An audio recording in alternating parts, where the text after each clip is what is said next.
Hello and welcome back to Ships Worldwide, our podcast where we talk about many things. Hello there, I'm Tanner.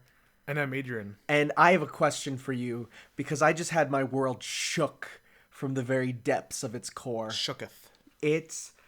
Have you ever thought about something being a universal constant, something that you thought was an experience that everyone around the globe had at the same time, as long as you were, English speaking, right? Do you have those things that you're like, I think everyone has had this. Do you know what I'm talking about? Give me an example. Well, I'll give you a very specific example because I was reminded today of a YouTube video that was the talk of not just my school, but the entire school district in grade 6 for me. Like, I'm talking, you could not go a minute without hearing someone quote this video. And I just brought it up to the Discord, and the Discord is like, what are you talking about? And then I brought it up to my Twitter, and I did a poll asking if they knew about it. So right now it's at 82% say what? They don't know what this is. And only 18% are saying that it is. If it was closer to 50-50, that'd be one thing. But the fact that it looks like out of 17 people, only about 4 know the phrase, "you kick my dog." I'd be in the what section. Really? I have no idea what you're talking about. Does this picture help? Does this picture showing a almost South Park-ish girl talking on the phone?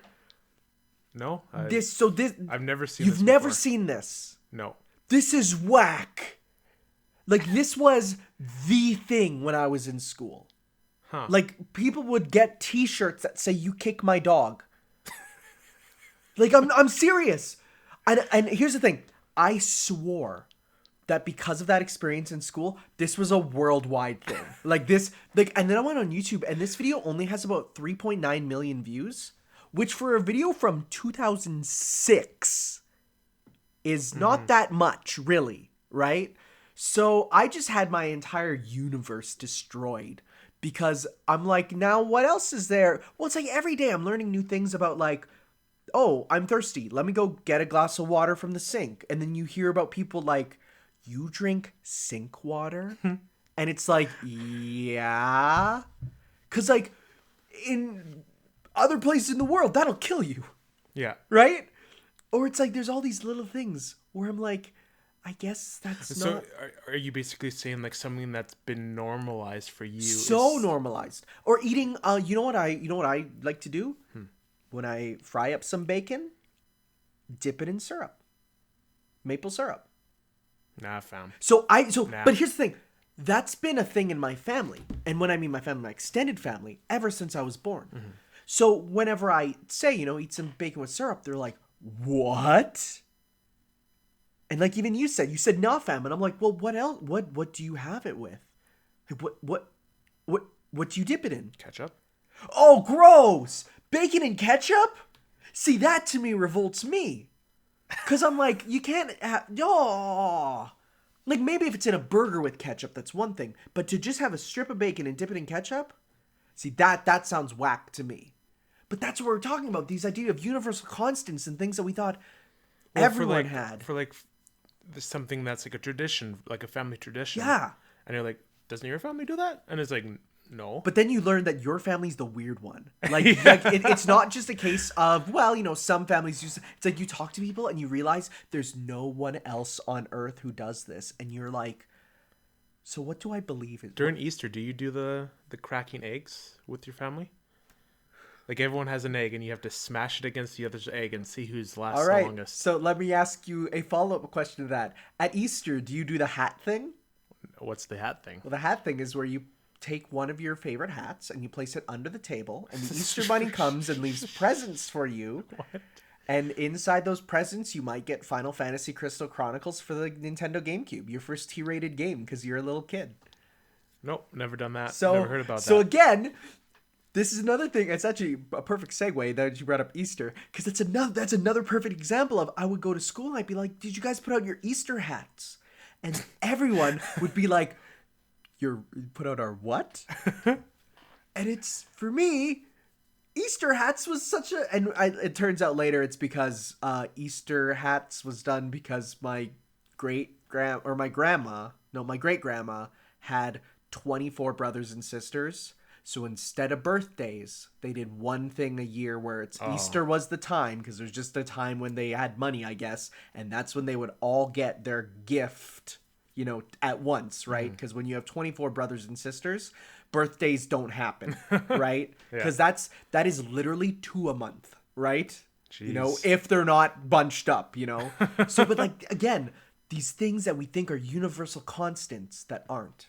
All I want to say is this video has aged super poorly and is actually super, like, I don't want to say the word racist, but yeah, that's a good word. Okay. But it just, I remembered it and I was like, I wanted it to be a moment of people going, "Oh yeah, I remember that." But then it turns out I'm the only one saying that and everyone else is looking at me like I'm insane. So, all right. That was a fun moment. Cool.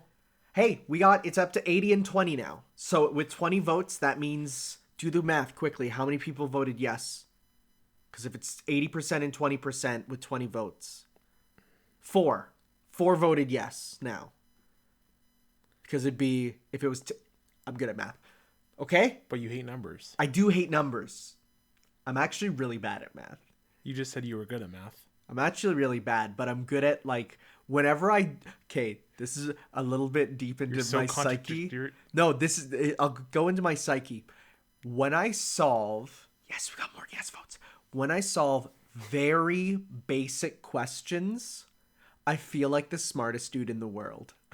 And that's speaking, like, honestly, whenever I solve a very basic math question, and it sounds sad, but, like, if I solve something, like, I will do a grade, like, 7 level problem as an adult.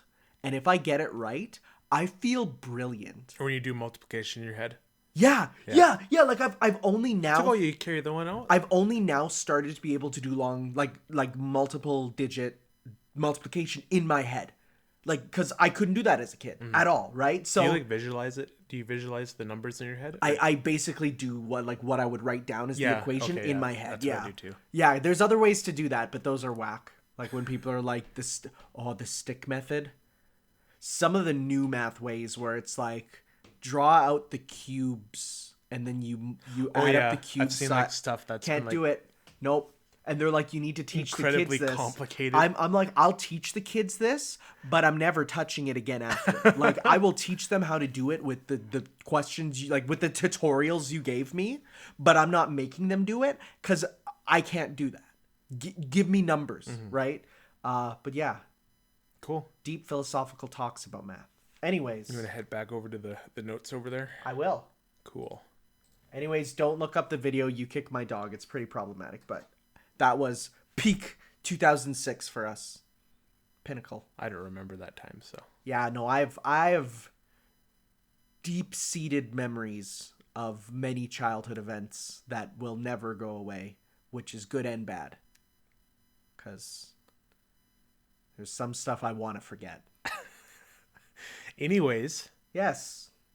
Animathon. We went to the anime convention. Yes. And? I mean, I know what I want to say. I'm the anime expert here. And I've been going... This is, I think, my 6th one I've been to. Funnily enough, the first one I went to was also in 2006. Oh. Yeah. That could have been a good segue. You didn't take advantage of that. I didn't think about that. But in 2006 there, I went with my mother. And 2006, I think... I don't know the year exactly, but there was one of the most popular things to cosplay at that time was Fran from Final Fantasy 12. Do you know what Fran looks like? No. Well, I'm going to give you a quick Google. So Oh. there was more than a couple exposed buttocks there. And my mom was like, this is a convention of perverts. You are never coming back here. So for a few years, I snuck there, which was always fun. Yeah. Being a actual child sneaking to a convention is quite difficult when you lived almost an hour from it, you know. Yeah. So that was an adventure every time. And then one time, my dad used my cell phone's Find My Phone tracking to find where I was. And he was not happy I lied that I was, you know, I said I'm going to I was like, we're just hanging at a friend's house. Then he did that. And he's like, yeah, your friend's house down at the conference center. Oh, no. So, anyways, what about this year? What do you think about this year? This year was, I think, it's interesting. As you get older, things start to lose a bit of their magic. But one of the things that for me, and let me, first off, I still enjoyed my time there. But having gone to Japan has really changed my perspective on a lot of it. One, the way they mark stuff up so much. Oh, man. That is ridiculous. Oh, I got a little JoJo stand thing, and that was like $18. Yep, of which I could have got for 2 or 3. Sheesh. That's rough. But even just the way, I feel like there was and this sounds so pretentious, and I'm gonna sound like such a jerk, but the people who go to Japan itself have they're more respectful of it, and there's a more genuine interest to when you go here and you wouldn't see people walking around in ahegao sweaters in Japan, right? No. Like there's you might at Comiket, but that's a whole other thing. Speaking of, apparently, so Comiket's their big convention that's happening right now. People's soles of their shoes are melting to the pavement as they stand in line outside waiting to get in. Oh my God. It's pretty rough. You might find it there, but I just feel like there's such a difference between the respect levels, you know, and just even hearing the conversations of people and how they conduct themselves. It really makes me go, which would I rather associate myself with? The respect that happens when you go there, or the glomping and yaoi paddles of the convention, you know? So it really opened my eyes a bit, and I still enjoyed my time there, but it really made me go, wow, I want to go back to Japan. You know, it really kind of opened my eyes to that. Okay. So I think this was more of a JoJo expo for me. For you it was. Yeah, well, yeah, because I mean, aside from Persona, Final Fantasy a bit, and JoJo, like, there's not too much else for you at this point. I said this on Twitter, but I think this was like the most fun convention I've been to since like the very first convention I've ever been to. It was just so much fun, like searching out all the JoJo stuff and like all the art. Yeah. And just like, cause it was harder than I thought it would be to find JoJo stuff. But then it all culminated at the end there with the JoJo meetup. Oh yeah. And I did not want to leave. It was just so fun seeing these cosplayers like do these things, doing and, like, all the dances and the poses and getting multiple, photographs taken of different stuff. Yeah, it was really cool. If you guys want to see that, it's on my Twitter. There's like a whole thread of it. And near the end is where the meetups pictures are. There's like a Dio and a Jonathan who did the approaching meme and all that. Yeah, and yeah. It's like, oh, you know what I didn't talk about? $840. Oh yeah. So those of you who follow me on Twitter will definitely know the story of $840. Yeah, it's also a picture in my thread. Yeah. But for those who don't, this is what happened. So convention starts, and I said I had a mission, and my mission is I want to get all the video media of Fate. So I want to get the movies, the TV shows, the specials. I want to get those on like in physical medium, even though, some of them are on Netflix, but I want to actually have it to sort of, to have it in my collection. I want to see this stuff and I want to support it. Right. So I go and I find there's a There's a section where it says we have anime here, and I went to some all smaller ones and they had like nothing. So I'm like, okay, you know what? Let's go check out this little one. For one, it's like a cordoned off section where you have to give your bag. Yeah, it was really weird. That was the only booth. So one thing I learned, booth stealing at anime conventions is giant. Oh yeah. There's communities of people who plan their ways of stealing. It was incredibly easy to steal stuff there. So that's why I'm like, it makes sense why they would do that. Cause like there's like I'm visualizing the place where I got the stand. Yeah. The standee, the little one. There's like 2 rows of figures. And you could literally just pull one from outside and leave. Oh, absolutely. Yeah. And there's no security that beeps or anything, right? It's just, So that's why it makes sense, with the value of some of the stuff in their booth, right? So I go in there and I'm like, so I just look and I'm like, oh, they have this one and this one. Oh, and they have the special edition of this one and the second special edition. So I get a whole stack of these Blu-rays and I'm like, I'm excited to. There's a picture. There's a picture and I look stone faced but I'm like, I'm actually really excited. I'm like, I found all the stuff that I wanted. Been there for 15 minutes. Yeah, this was right at the start, right like at I the said, because I wanted to get Fate Apocrypha so I could get Erica Harlatcher to sign it because that's cool. Yeah. So then I go. And I'm like, yeah, I got them all. So I go take them to the checkout. It's boop, boop, boop, boop, boop. All of them done. She says, and your total comes to $840.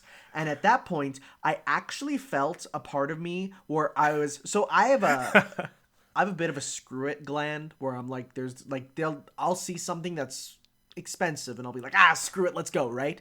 But that was the one of the first times where my screw it gland was like, stop, no, don't, listen to me, don't, right? Because I was like, that's actually too much. I was like, I'd go up to like 350 maximum, right? And it's like when that 840, I'm like, that's nearly $1,000. So then I'm like, okay, can you give me and the reason why is they didn't have labeled prices on them. Now, mind you, it's because they had probably 3,000 like DVDs, manga, because there was boxes under too. Like there was so much. There was no way you could individually price it all. But it's like you take it up and then you get the surprise. So then I'm like, okay, I will take 4 of them, and none of the special editions, because those were 150, 180, like they were real expensive, and these are used, some of them. Really? Yeah, these aren't new, all them. So I'm like the ones I bought, the Blu-rays, like just the regular editions were new, but then the special editions weren't, and I'm like, oh man. So I'm like, you know what, I'll go look up the prices online after, and I'm like, oh no, those are the prices. Those are the on sale right now prices. So I only bought a couple of the Blu-rays, mainly the Unlimited Ladyworks movie and then Prisma Ilia 1, 2, 3, which we'll talk about later because I saw we had an email regarding it. But afterwards I went back and I was like, you know what? End of day one, I'm gonna buy. I didn't buy too much else. So I said I'm gonna buy one of them. I was hoping to get the first special edition of Apocrypha. So then I could be like, okay, once you get the first, you're fine because no one buys just the second. People always just buy the first, right? So I'm like, I'll get that. I go there and it's gone. And I walk out. I'm like, that's probably for the best. Afterwards, then I went online and they're like, oh yeah, Fate Zero is getting a new collector's edition. That's everything plus unreleased episodes. So I'm like, well, I'm going to get that new. And it's about the price as one half of it before. So, hey, I'll take it. There you go. But saved by whoever bought those. Yes. So thank you. I did end up though buying 2 more Fate figures. They're up there: Gilgamesh and Nero Bride. So those are mine. I got. What I got, I didn't buy like really anything official. Okay. Yeah. But I got the parts 1 to 8, little pins for each JoJo. Yep. So I got parts 1 to 5 on day 1, and then I'm like, just in case, I'll get parts 6, 7, 8. And I wouldn't want to taken them out last night. The Johnny one didn't have the plastic, like the sheen of plastic that's on top of the buttons. Oh yeah. That one didn't have one. Huh. So it's kind of like rough on the top. So, but I'm keeping them in the house, and the other 5 are in my car, protecting my car. Oh yeah. I also got a Diavolo poster. It's like one of the best art pieces of Diavolo I've ever seen. The one with the gang. Would you call them the Passion gang? Yeah, that's what people call Okay. them.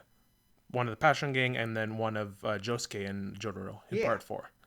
They're like awesome art. Mm-hmm. I also saw the part 4 poster at another booth that was really cool.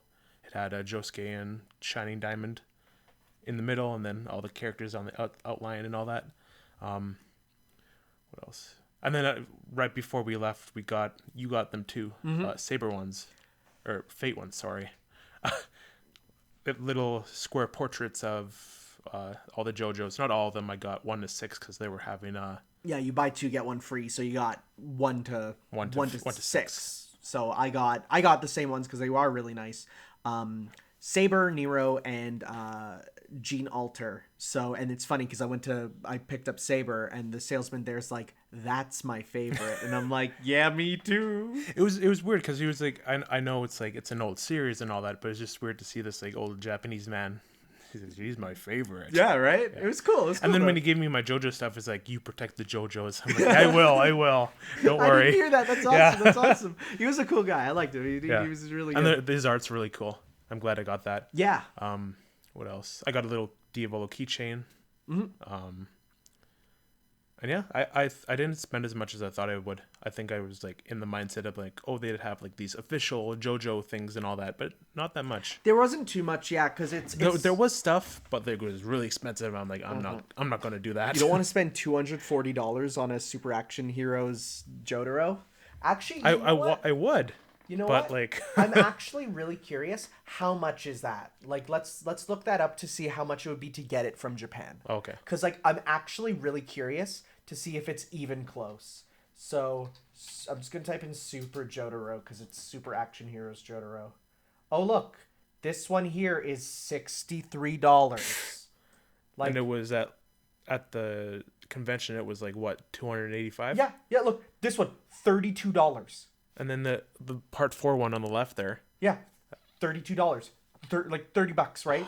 So like again, from Japan, mind you, limited quantities because you have to get on like see it says orders closed, so like you can't just buy these on here. Those were, but like this one, if you want to get Super Action Heroes Jotaro in his part 3 anime colors, it's $60. Oh, that's a cool action figure, right? I have him up there in different color, right there beside Venom. Oh, that's cool. Yeah, like I have him, mind you, in different colors, but it's like, yeah, like it's. And then I was even looking at some of the JoJo manga, and it was like one of them was marked up to $30, and I looked on an Amazon, and it's like $20. Yep. So it's like they do bump up the price. That is one thing, because for some people, this is their only chance, right? You know, the people who don't buy stuff from online in Japan. Which, as soon as I learned to do that, it's like, oh my god, things are cheap. People can't go to Japan. It is different, you know. And as a kid, it's like that's the only time I was able to get that stuff. But you know, now that I'm older, it's like I know it's way easier to if I want it. Mind you, seeing it in the person and not having to worry about shipping, which honestly, shipping from Japan is like an extra $8 sometimes. Like it's not bad, but it's like seeing it in person. That's kind of neat. But at the same time, it's like, oh, and also those are new.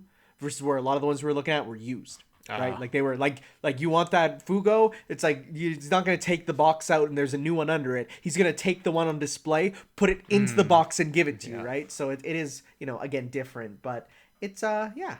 I couldn't find anything Mista related. No, because again, since it's the runoff of what is left. You know, it's usually the more popular stuff.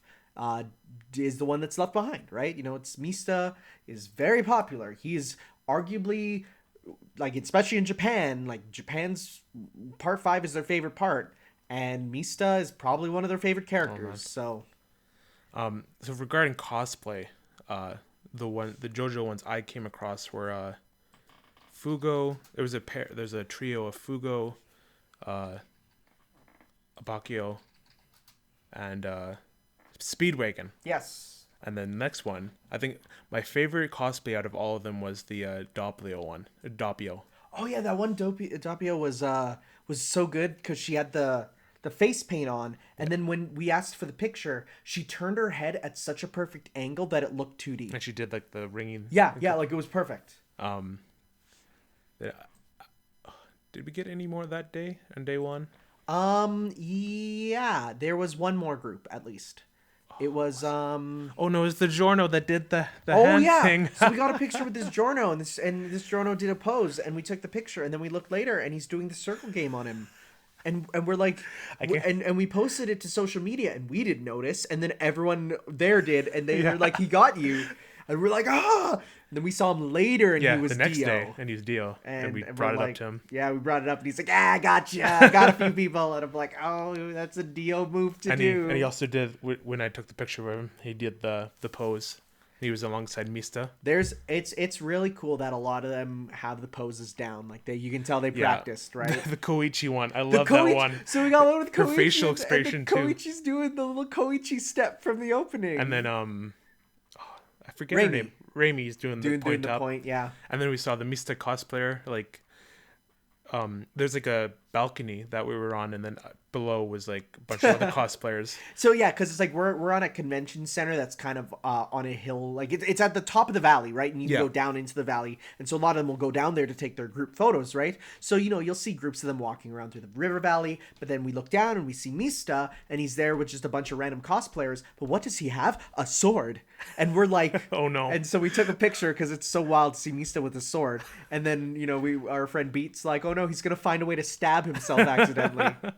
And then after that, there's the JoJo meetup, and there was a ton of cosplayers. There was a lot. Like, oh, we got to talk about old Joseph. I was going to bring it up. There's this. Oh yeah, I got a picture with Trish too.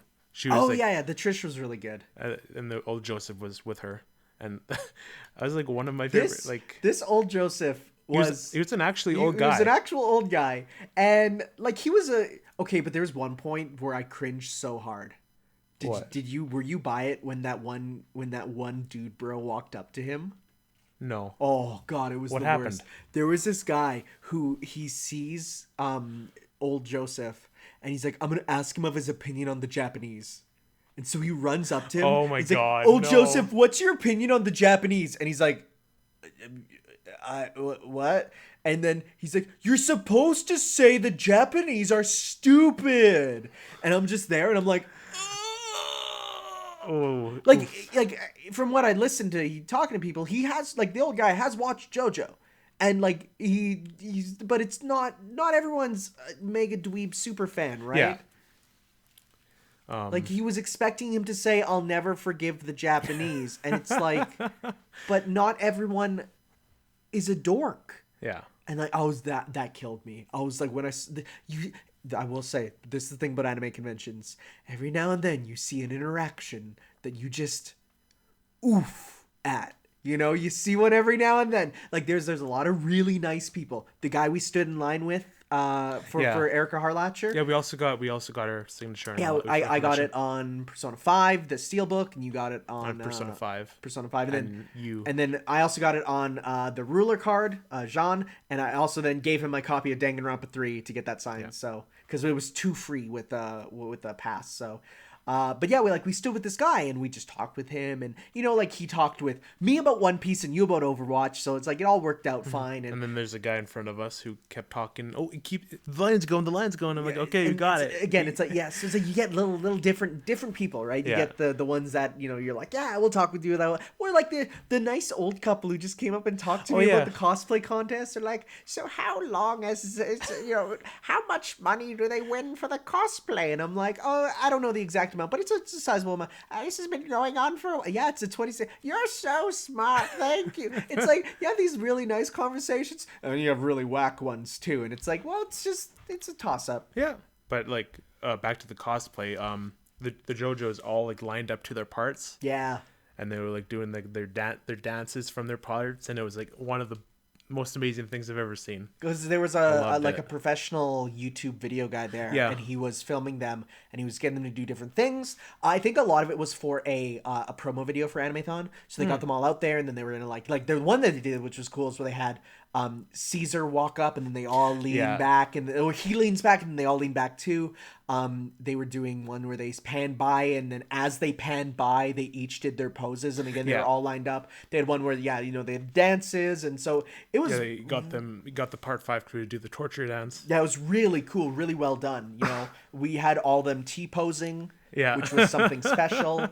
Like a bunch of them circled around the Dio cosplayer. Yeah. So there was a group because of course they didn't make the noise though, which was strange. I'm like, you gotta make the noise as you do it. You gotta lean back. I kept my eye on the old Joseph, and he was like going back. He was trying. He was trying. It was. He's now our server icon on Discord because he's staring. He's staring right into the camera. I took a picture and everyone's looking at the other camera, but there's this old Joseph staring directly at me. And it's kind of stone-faced with a hint of kindness. It's a good picture. I love it. So, no, that was really cool. Yeah, I was sad to leave, but I really, really enjoyed my time there. Yeah, I got a picture with, I try to get a good couple Fate cosplayers taking pictures of. All of them killing you? Not all of them, but, whenever one had a weapon, I'm like, okay, kill me. I want to be killed. Right? And so I got Gilgamesh to kill me. There were some that were like, why? I had Lancer stab me in the heart. I had Saber at one point. And it was, I'm like, yeah, just, it's fun, right? Because otherwise you're standing there. I mean, you had the excuse to pose. But with me, it's like, what do I do? What do I just stand there? So it's like, no, this way I can kind of, it's fun, right? So, Then there's the KK cosplayer. Who's just So there was a KK slider. You should make sure you say slider. KK slider. There you go. Sorry. Because otherwise people will be like, what? No, so there's this KK slider. And for one, when we went to the gaming hall the one time, he was up on stage playing acoustic Mario 64 title screen. Yeah. And we're like, oh man, that's really good.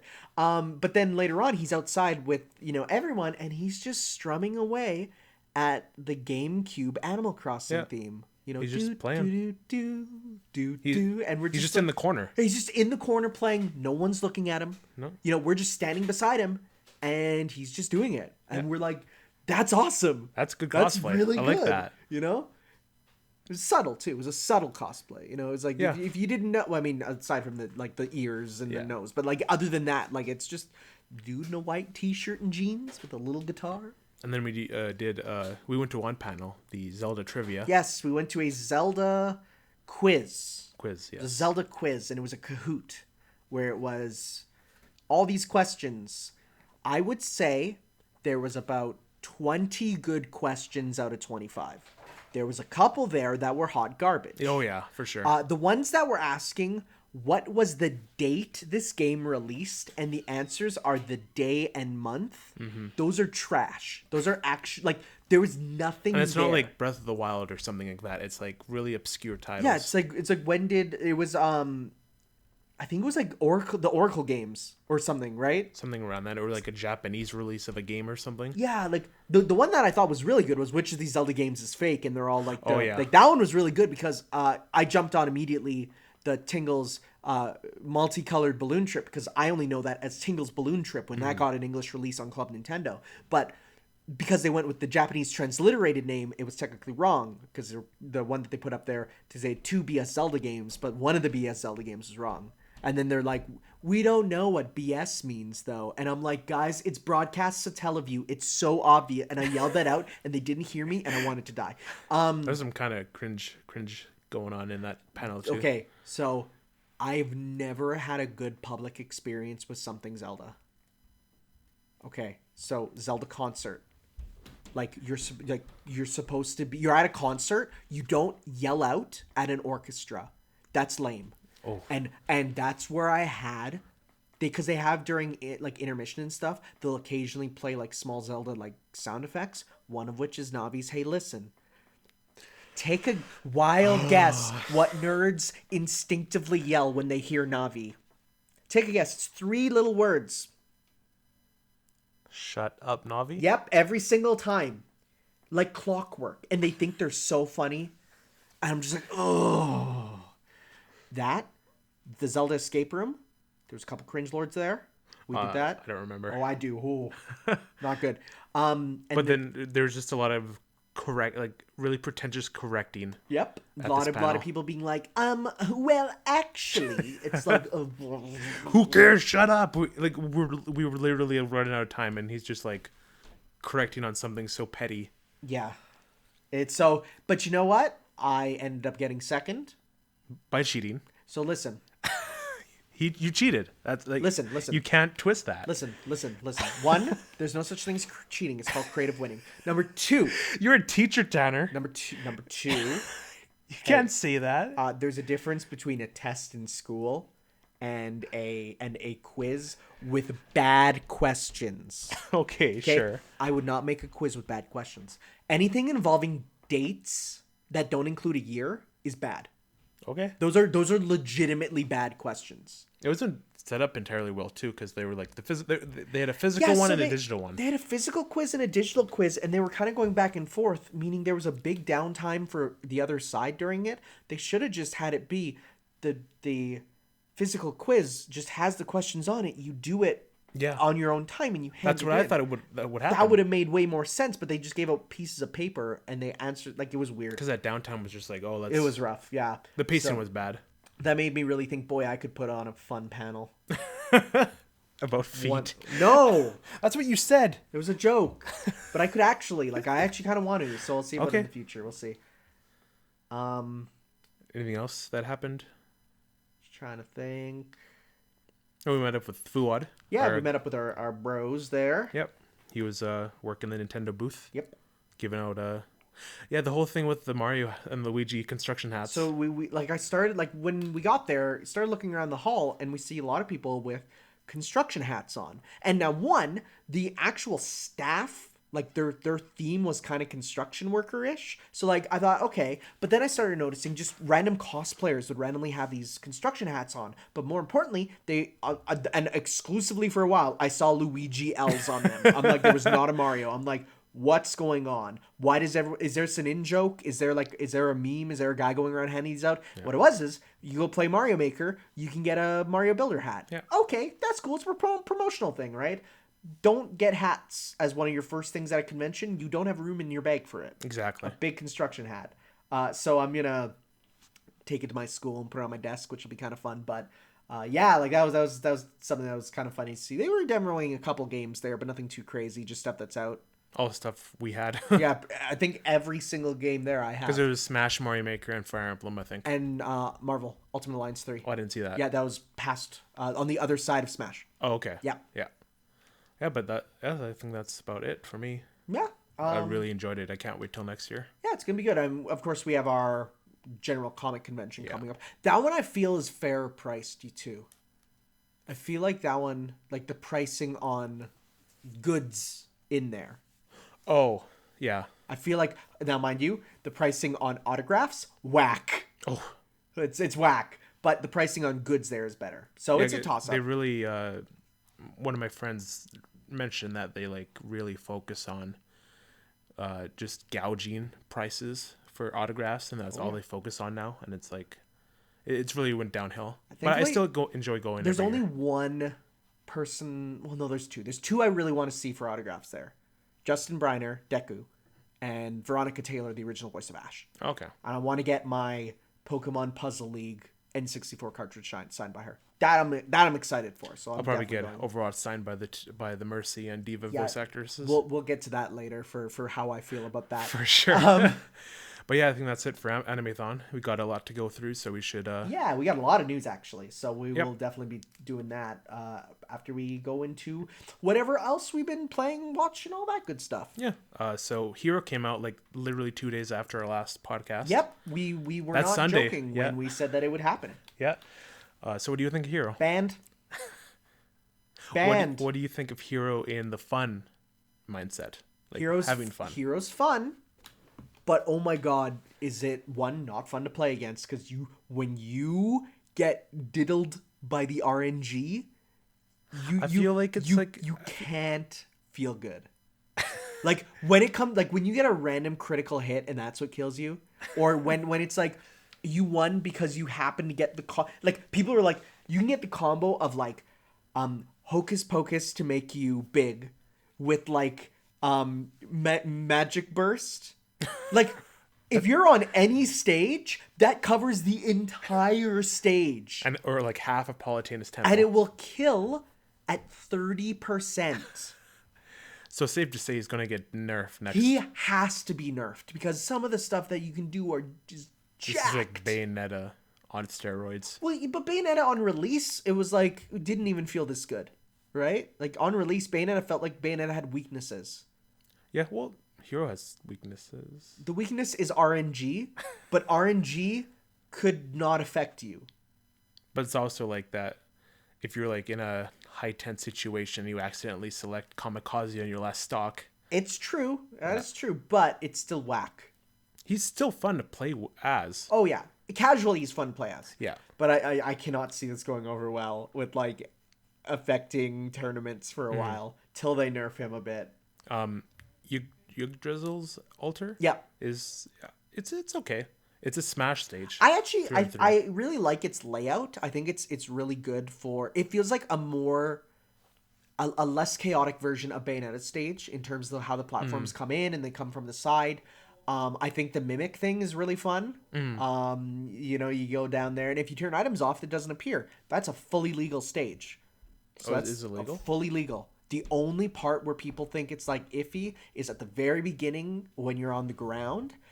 If you go underneath. If you go underneath, you can kind of a cave of life there, so bounce people off and do stuff. But that's there for like 4 seconds, right? So no, that's kind of cool. I'm happy that we have a more kind of neutral stage. I don't think I like it as much as Mementos. I don't like. This is definitely not as good as the Joker DLC. I don't think. Well, yeah. I mean, I think it's more of a fan perspective on it. Yeah. Well, no, for sure. But like, yeah, it's pretty good.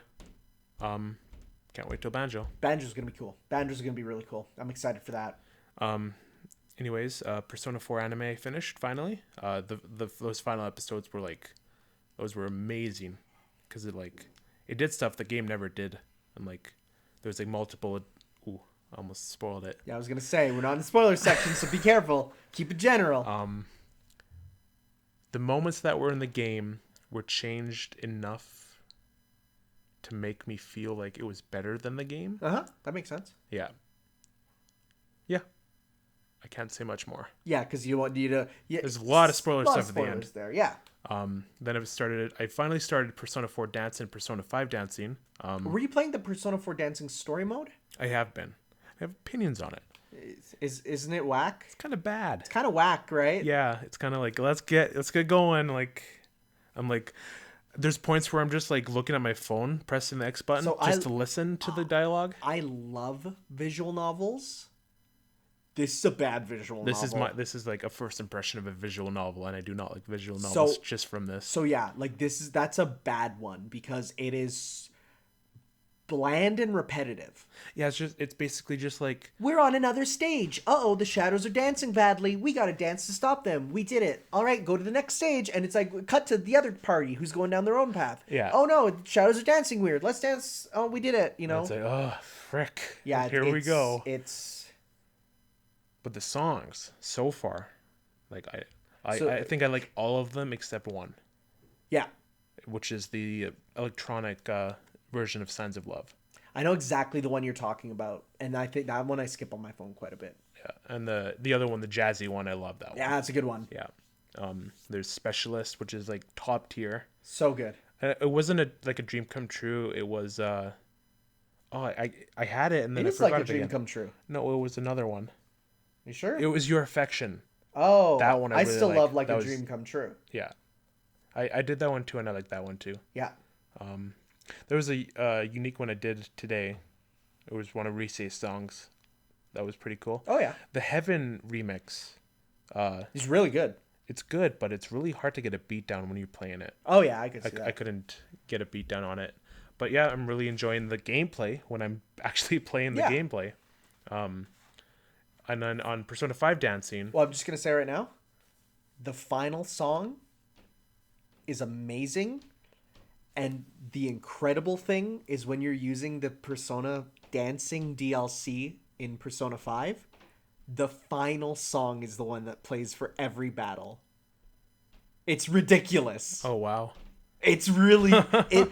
So that DLC when I was playing Persona 5 almost never came off because I love the song that much. Okay. I'll So like I'll get to it. I didn't hear much of Last Surprise when I actually played Persona 5.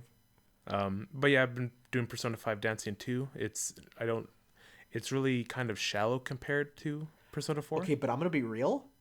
I will take the social link thing of the dancing game there, where it's like achievements give you small character interactions. I'll take that over a bland story mode any day. Yeah, I think I could see why you'd say that. Because it's like, honestly, I never beat Persona 4 dancing story mode because I couldn't care. I ended up just going through. If you just go through the dance mode where you just play the songs, you unlock them anyways. So by going through there, I just played through every single song, and then I got to the end. I'm like, oh, that was the last song, huh?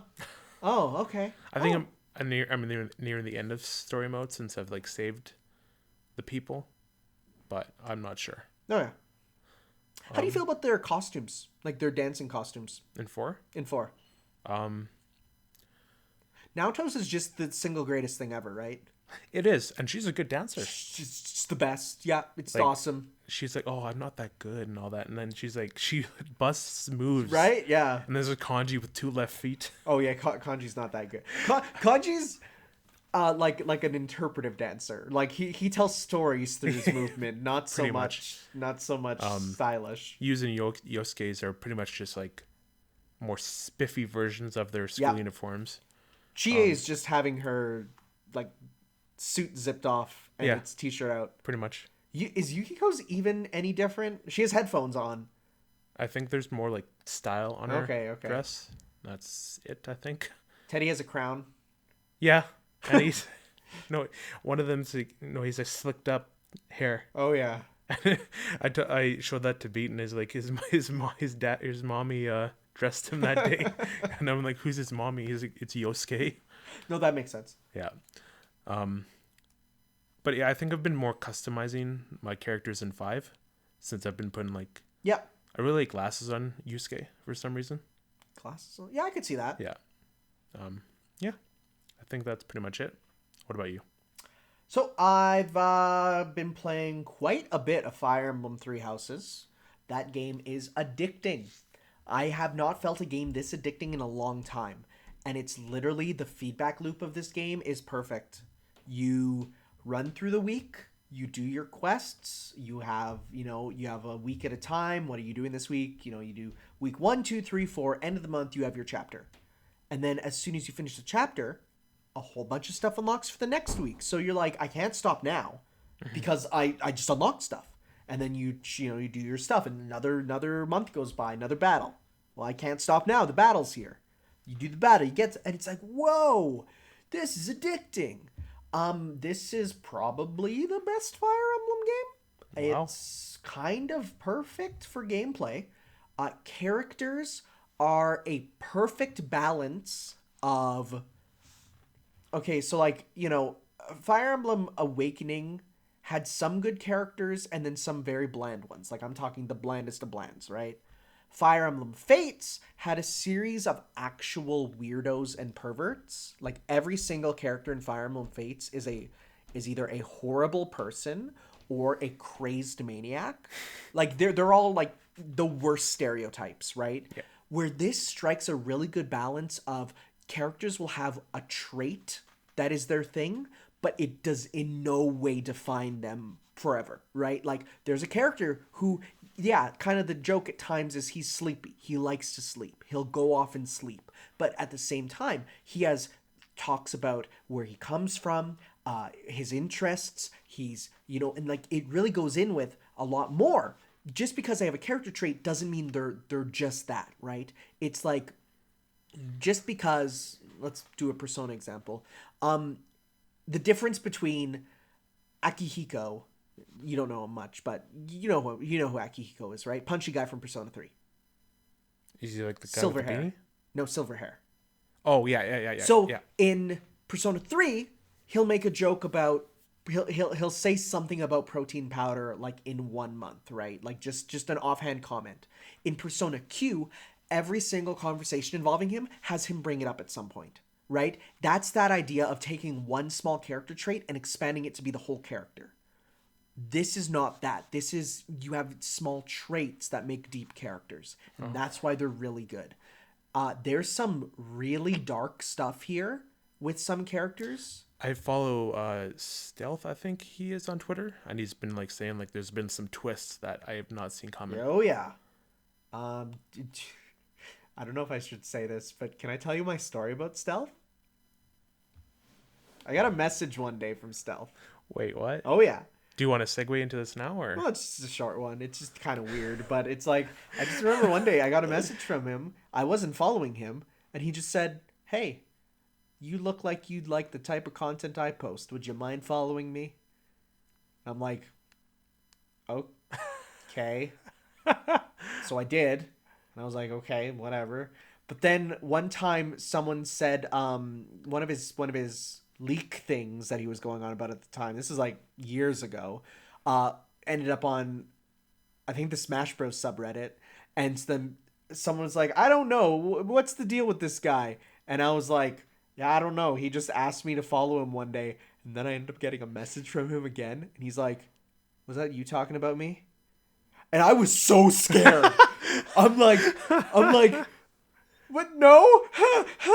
But I totally was. And it was just a weird incident. I think he's totally changed like his whole style of being on Twitter. But like at that time, that's like, how long ago was that? Like 7 years ago. Oh, that's probably. Yeah, like a long time, right? Yeah. But it was just a weird thing. And it's That's like, weird. It's like, I guess that's one way to get your start. It's to just say, "Hey, I post this content." But then when someone said like, when I posted that comment, he like knew it was me, even though I have completely different usernames. I'm like, so. But anyways, Fire Emblem. Anything else? This is how long are you into it? Okay, so this is the longest Fire Emblem game.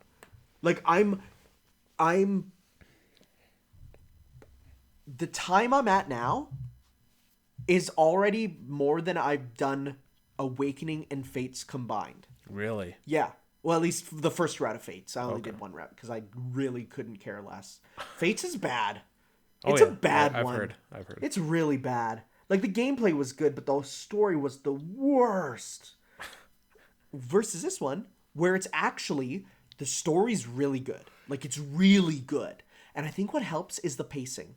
It is Persona pacing. It is week to week. You have social links that are, kind of divided up as time goes on. You have, the passage of time is shown. You naturally grow to like these characters. You're given pretty much your whole team from the start. It's like, pick your house. Here's your starting 10 characters. As you go on, you can recruit more, but you get your 10 and then you get to know them right away, right? There's no case of, Haru from Persona 5 where it's like, she joins so late, you don't really get a grasp of her, right? You don't see her much. So that really helps to make it be just a good story and good characters. I'm enjoying it. I'm not at the time skip yet, to make it, people are wondering, because it's known, it's in the trailers and stuff. But I'm terrified of when that comes, because I feel like it's gonna have some repercussions, Maybe, and it will make me sad. But it's good. I will say there's one complaint I'll have with it. It's a little creepy at times, in which so you're the teacher, but you're the same age as the students, you think. What do you mean you think? So it's right from the start of the game, you look at your character profile and it says age, ? People come up and talk to you and they're like, "How old are you?" And your answers are, "I don't know," and about the same age as the students, I think. What do you mean I think? So I'm not at a point yet where I know. I don't know why it's like that. What should be like the biggest twist in the game? I think it's actually a twist that's coming He's up. probably like, but like millennia old. But like you're well, I think that's what it's going to end up being. But it's like you're playing this game and they're like, "Professor, you don't look much older than us. How old are you?" And he's like, "I don't know." And everyone's like, "That's weird."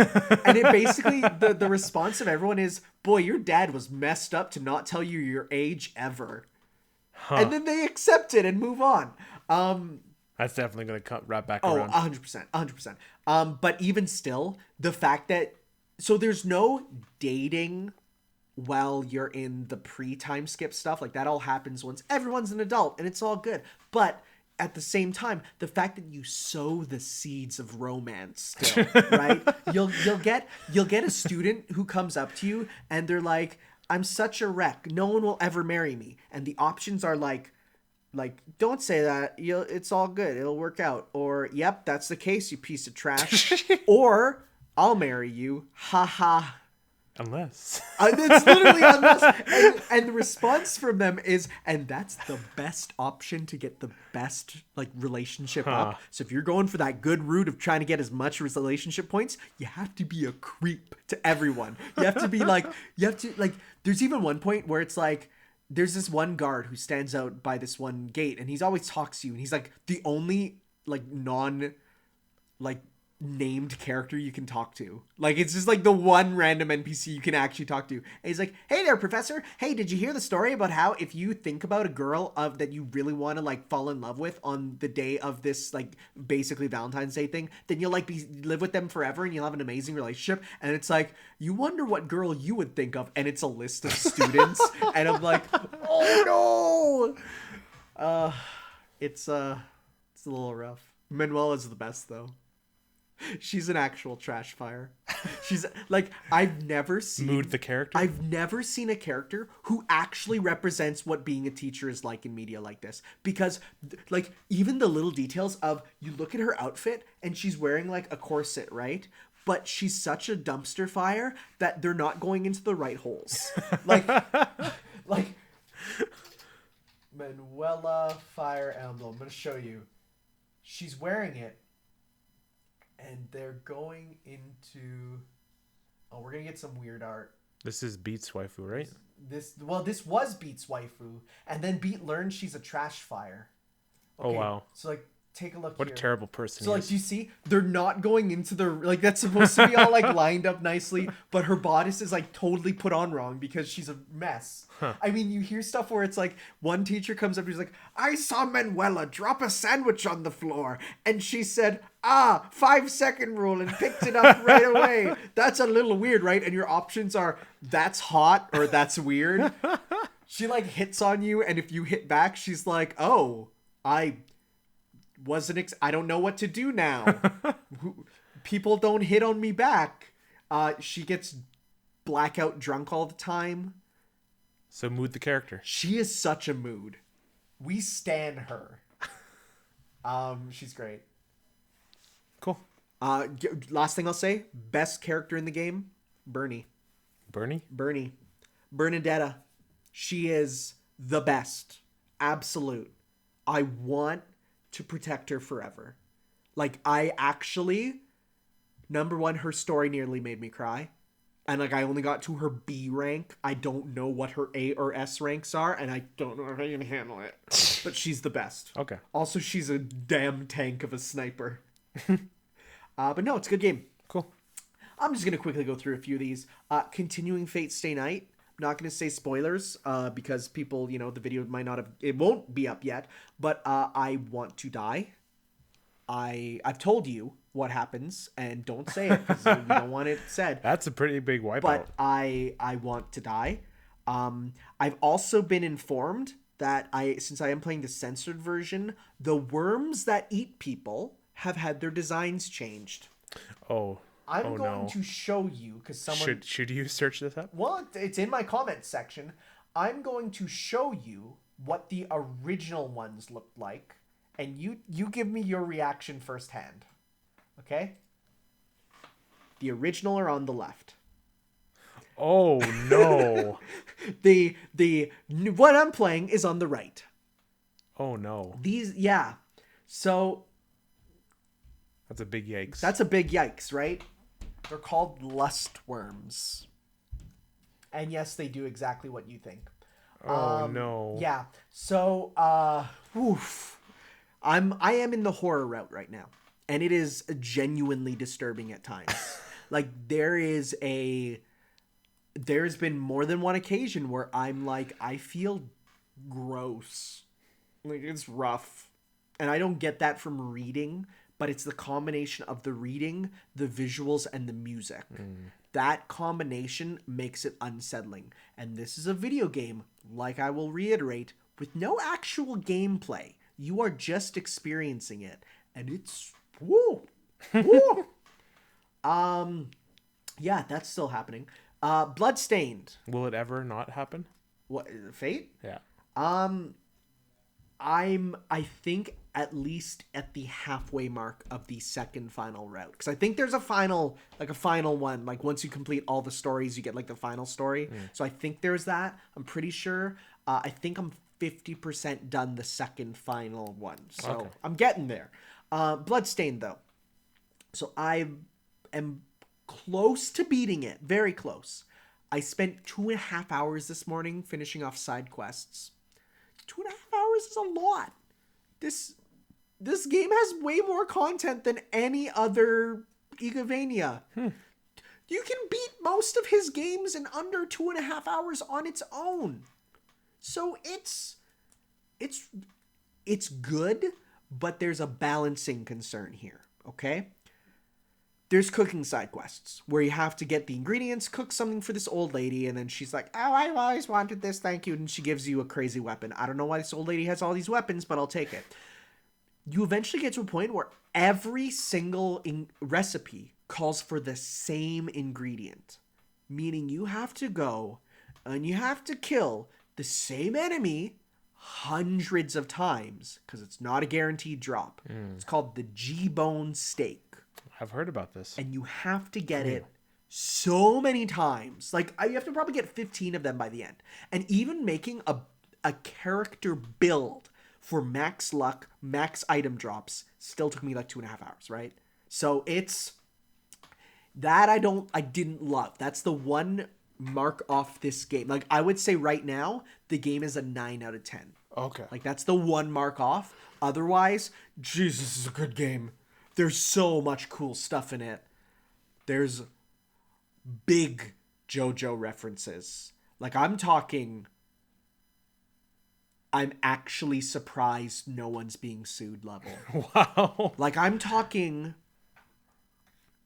everything you would have wanted as a JoJo. Okay, first off, like hour, you get the stone mask. That's not even the start. Like, it's I don't want to say too much. Don't say too much. I'll just say there's a character whose name backwards is Dio. And he does stuff that's really cool. Okay. Okay, but here's the weird thing. That's his name, but he looks like Alucard. Can I just show you a picture of him? Because it's just Alucard. Like, it's Alucard with an alternate color scheme. It's whack. Fine. Like, it's the most whack.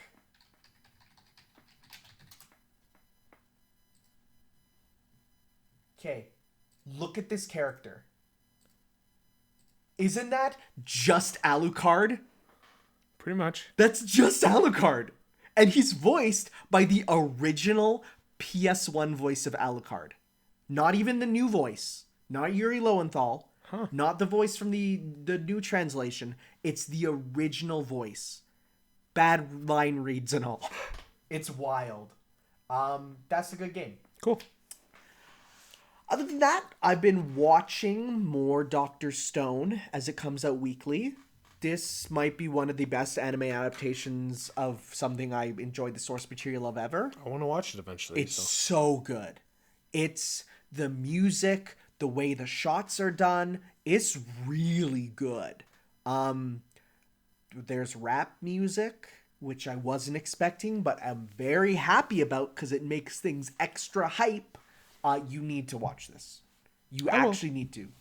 Like you have my Funimation login. You can watch it dubbed if you want. I don't know how the dub is. I don't know. I haven't watched it dubbed. I'm watching it weekly in Japanese. Watch it dubbed. You can up to episode 6 is out in Japan. Episode 4 is out dubbed. Okay. That's how fast they're doing it. That's good. Like and it's every week. It's like then episode 7 and episode 5. Like they're keeping up, right? Cool. But it's so good.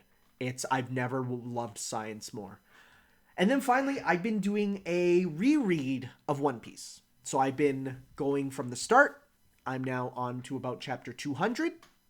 And boy, actually sitting down and reading it again, it still gets me at times. There's some still real emotional moments, which even knowing still get me. And that's the mark of a good series. It is. It really is. Because it's like you see things coming, you know about it, you know the memes, you know everything about it. You laugh at it online, and then you actually see it, and you're like, oh wow, that actually is like really well done, and that's really good. And that's about it. Okay. All right. Okay, this is epic. Time for the news. Shall you begin? Loot box odds will be required by Nintendo, Sony, and Microsoft going forward. So legally, you will now have to disclose what are the odds of getting things in loot boxes. What is the chance of getting the best things, the worst things? Like, you have to tell us. So here's the thing that's wild. Nintendo has always done that. So they're making a big deal about this for Sony and Microsoft because they were under no obligation to do this before. Mm-hmm. But Nintendo has been doing it from the start. And do you know why? Why? Gacha games have been doing it from the start. And under no law, but simply under being good to the customer base. Oh, you want this one? You have a 1.25% chance of getting it unless you play on this day, in which case we bump it up to 3.45. They tell you outright. There you and go. They've been doing it from the start. And that's why it's like you look at this and you're just like, gacha games, they've had such time to evolve and grow that they're ethical. Well, the West is just learning about loot box style stuff and they're like not doing it right, you know? So it just... Maybe they should look to who hasn't mastered instead of making video games illegal in certain countries, you know? And just to bring it up to Rocket League is removing their loot crates by the end of the year, I think. I think that's mostly because they're like, they just want to avoid the trouble altogether. Yeah. So they're like, that's okay, respectable. It's done. Which, hey, that works. Good. Hopefully it's not like there's items that are just going to be gone now. I don't think that's the case. I think they'll work it in. Let's hope. Okay. Nintendo Switch Online is offering Kung Fu Heroes and Vice Project Doom for August, as well as free trials for games like Mario Tennis Aces. Okay, real talk. I see people like, oh man, Kung Fu Heroes and Vice Project Doom? I've never heard of these games. This sucks. And I'm like, it sucks because you've never heard... It sucks because you're getting a game you've never heard of? I don't get that. If they were to put on their Clue Land and Ice Climber, I wouldn't care. I've played those games before. Yeah. But something new to try? That's where I actually get excited. Okay. Like, I've never heard of this. This might be cool. Apparently, Vice Project Doom is like a super rad NES game. Like, it has first-person shooter elements on the NES, right? Like, that's really cool. So it's like whenever I hear people like, put on stuff we care about, it's like, you own Link to the Past in like 4 different forms. Put it on the Switch. I mean, yeah, putting it on the Switch would be cool, but why not try something new? You might find something you love. There you go. You know, that's how I feel at least. As for the free trials for games, that's cool. I think that's neat. Yeah, another incentive to get the... It is. It is an incentive to get So they're slowly building up like the quality of the service. Yeah, I know some people are like, it's the worst service. It's also the cheapest. Yeah. Like, and honestly... But it doesn't excuse quality. Well, but I mean, like, there's not much here that I think is... Could it be better? Yes, of course. But is it negative? Is there bad parts of it? Right? It's... there are bad parts of it. Like what? The actual quality of the online service. Like, I'm talking about, like, Smash and... Well, that's because no one uses wired connection. Like, at the end of the day, no matter how good your online service is, if you're playing against people who are using the Wi-Fi in their bathroom, a room away from where their actual, like, Wi-Fi, like, hotspot is, you're not going to get good games. And that's one of the problems with having it be also available as a portable. Is that you'll have people who are playing, who are moving around, or people who are using data on their phones, or people who are not using it as it should be, which is using a wired connection. at the end of the, like, honestly, that's the bigger issue, because if I'm playing with people who are also wired, perfect, no problems. Like with randoms, with children, with Americans. So Okay. that's how I feel, you know? Sure. Because honestly, I have great connections on Nintendo and I have bad ones, you know? So it's just, I think there's, yeah, I understand there being not enough good, but I think for people to say there's too much bad is like, I don't agree. Okay. Okay. Cool. Me next? You are. So I was going through the news for GameSpot. I saw this and my brain, it doesn't understand it. This is why I put the link here. I'm like, okay, the new Call of Duty stuff got revealed, whatever, basic stuff. And then I saw the headline. Call of Duty Modern Warfare has Tamagotchis. Oh, no, you didn't get the full headline. That's not the full headline, but like... No, the full headline needs to be there because it's even wilder. Let's click it. It's... We need to read this article. They feed off of your kills. It says skills, but the original headline was feed off of your kills. So as you kill people, you feed your Tamagotchi. The idea was birthed after a coder found a way to cinch the in-game wristwatch with the console's internal clock to display real-world time. Multiplayer design director Jeff Smith told Game Informer that the team, upon uncovering the limitlessness of coding, grew the idea into more and more madness.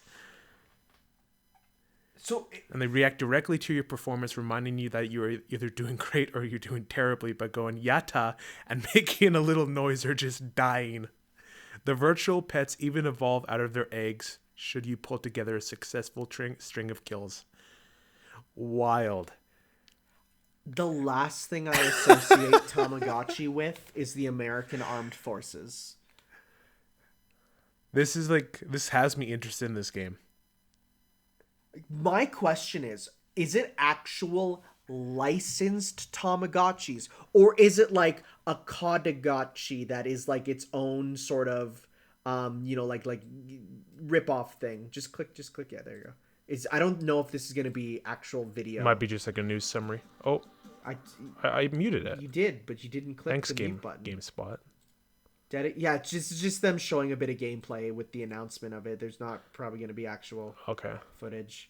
This is weird. Video games are weird. But remember, Call of Duty is not political. Did you hear that? Yeah, I heard that. Call of Duty is not political. Playing as the American Armed Forces, fighting against insurgents of other countries, populated by infidels and people who do not respect the American way, is not political. In any way, shape, or form. Forbidding women from being on the battlefield and making dogs playable first is not political. Should I go into the next story? Shooting up a Russian airport with women and children involved is not political. Okay. Games are whack sometimes. Okay. You might as well do the second one too. Doors are coming to Call of Duty Modern Doors Warfare. are not political. So I just put this little quote in. It says that actually, this is kind of interesting. You can use doors in a variety of ways, just by opening and closing them to create or eliminate sightlines, wrote Phil Hornshaw. Opening a door while aiming down your gun sights lets you peek through and maybe toss in a flashbang or grenade. Slide into a door or using a melee attack lets you kick it in, potentially disorienting people on the other side, but it's a loud approach that gives away your position. No, that's actually pretty cool. This actually sounds like a neat gameplay mechanic that is interesting. You know? I just wanted to write the headline, Doors coming to Call of Duty Modern Warfare. And you might as well get the third one just out of the way. 100-player matches are confirmed for the game as well. So Fortnite? Pretty much. There's battle royale stuff coming probably. Okay, that's enough for Call of Duty, so you can unplug your ears. No, well, the Tamagotchi I was listening on because that's wild. Yeah, that is wild. Indivisible got its release date, October 2019, and those are for There's no specific date? Yes, it is October 8th for North America and October 13th for Europe. But the Switch version will be coming later in 2019, so it's a dang good thing. I have a Steam and PS4 version also coming. I went in a bit on this one. It looks still outstanding. If you get it on Steam, there is some Steam exclusive character skins based off of Team Fortress, Portal, Half-Life. Why? I don't know. Throw them in. Apparently, the companion cube will be in the game somewhere too. So once again, Valve deciding to not make their own games, but just continue to reference them forever. Sure, all right. No, I'm very excited for it though. Like this is a game that I'm incredibly don't stop excited talking for. about it. I mean, it's it's by the Skullgirls team, and they made the best fighting game ever. So it's like I'm excited to see what they do for this. Also, it's like kind of gonna have Shovel Knight and Shantae in it, and they're gonna be fully hand drawn, and we're gonna hear Shovel Knight speak in English for the first time. What is he going to sound like? I don't know. That's the thing. So What do you want him to sound like? okay, so in Yooka-Laylee, he's voiced by the creator of Shovel Knight, just going, what, hey, what, hey, what? Yeah, so it's like, or it's like, ho, ho, hey, hey, because it's the voice mumble, right? Yeah. So I'm like, okay, that works. In Blade Strangers, he's voiced by the gruffest, biggest Japanese guy. He's like, Shovel on and stuff, right? So it's like, okay, I don't know. Like, I don't know what I want Shovel Knight to sound like, Like, he talks. He's a character who talks. But, like, what will he sound like? So I'm excited to see. Okay. But he's going to be post-release DLC. So it's like, it's come later. Okay. They're basically doing, like, the base game, and then they're going to do then later on we'll release quests with extra characters, and then more bosses. Like, all the backer stuff will be coming later, which I think is a good way of going about it. Might as well hop into the next story, too. Yep. Pokemon Sword and Shield had a big blowout of more info. Showing off big. Well, it was pretty big. It was okay. Well, no, I mean big as in it's not just one or two things. Like okay. it's they gave a lot of different small things at once, right? So you got Galarian Pokemon. Yeah. So you have Galarian Zangoose, Zigzagoon and Zangoose, which will then evolve into their own special Galarian only form, which is Obstagoon, which is really cool. You have Weezing with the I love. Oh, yeah. I love. I hear people complaining about this one. It's like, it's not natural anymore. Okay, These Pokemon don't look natural anymore. Listen. Alolan Exeggutor and Galarian Weezing, Team Tall Boys. Team Tall Boys. It's so good. Plus he looks like Smokestacks, and he has a mustache. Yeah, but that's not natural. Yes, and shut he's up. wearing a top hat. How is a top hat natural? I can pull up like 45 Pokemon that look unnatural. It doesn't matter anything they add to this game. It still sucks because there's no national dex. A Machop, or Machoke and Machamp literally wear pants. Those are Pokemon born with pants. There's another like Pokemon that's like, how do you? Yeah, the sword for one of the legendaries is that skin? Is that flesh or is that? That's the question. What about Alakazam and his spoons? Exactly. He's when is that natural? Kadabra and Alakazam, they have spoons, and when he Mega Evolves, he has 5 spoons. Where do those spoons come from? What about? Okay, here's the one that really messes you People up. complain and they don't Cubone. ever think. Cubone. Yeah. In the Pokedex is said to be wearing the skull of its dead mother. Okay, but it's like the first You evolution. hatch it, and it's already wearing the skull. And it can hatch from Marowaks that are still alive, even Cubones that are still. Where does the skull come from? Right? Like, so. Nerds complaining. When people complain, I tell them, shut up and enjoy your stupid monster baby game. I know I will. But there's even more stuff that was revealed. Yes, the rivals of Bede, who looks like a grandma. He still looks like an old woman. Like, he looks like one of the Golden Girls. But more importantly, Marnie. Marnie is awesome. How? She's great. It's Goth. Oh, yeah, her. Did you forget Marnie? I did. Holy crap, dude. That's whack. I'm going to be honest, my hype level for the Sword and Shield isn't as high as it can be right now. Oh, it's high for me still. I watched the trailer, but I'm like, okay, I'll just go honestly, back to sleep.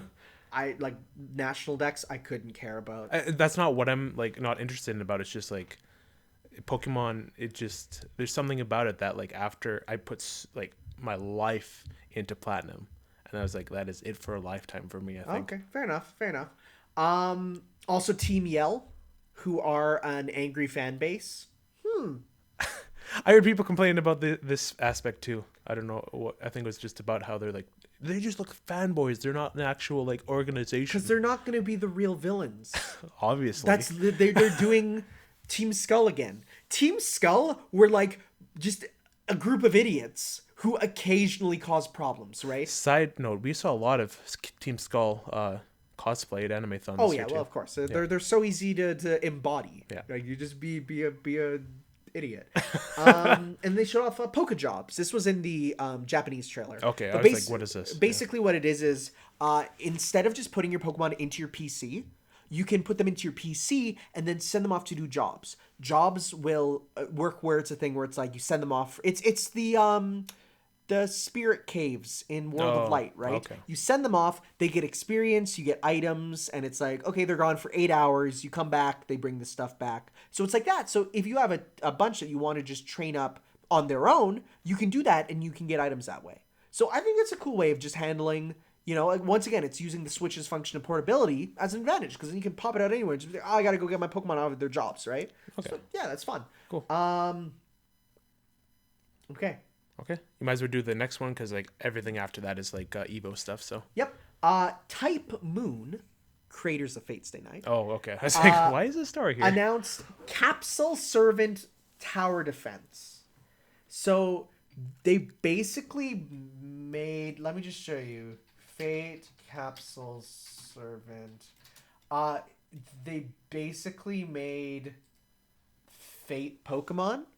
Where instead of you getting Pokemon, you get little Fate servants, and it's like all kid friendly, which is whack when you consider what Fate comes from. Like Fate started off as porn, and now it's like, yeah, you get cute ones, and so it was a bonus feature in the PS Vita version of one of the games, but then you can't get that in English. So now it's like, yeah, now you can actually, we're going to bring it out worldwide on smartphones. Okay. So that's cool. And it has its whole story and everything. There's actually one of the capsule servants, though, is literally Bayonetta. And I don't mean literally Bayonetta, but what it is one of the characters, when they were designing like alternate versions of them, the creator was like, I really love Bayonetta. So they literally made an Umbran Witch version of the character. And so it's like, let me just show you. It's wild. And I made a joke. Well, maybe not.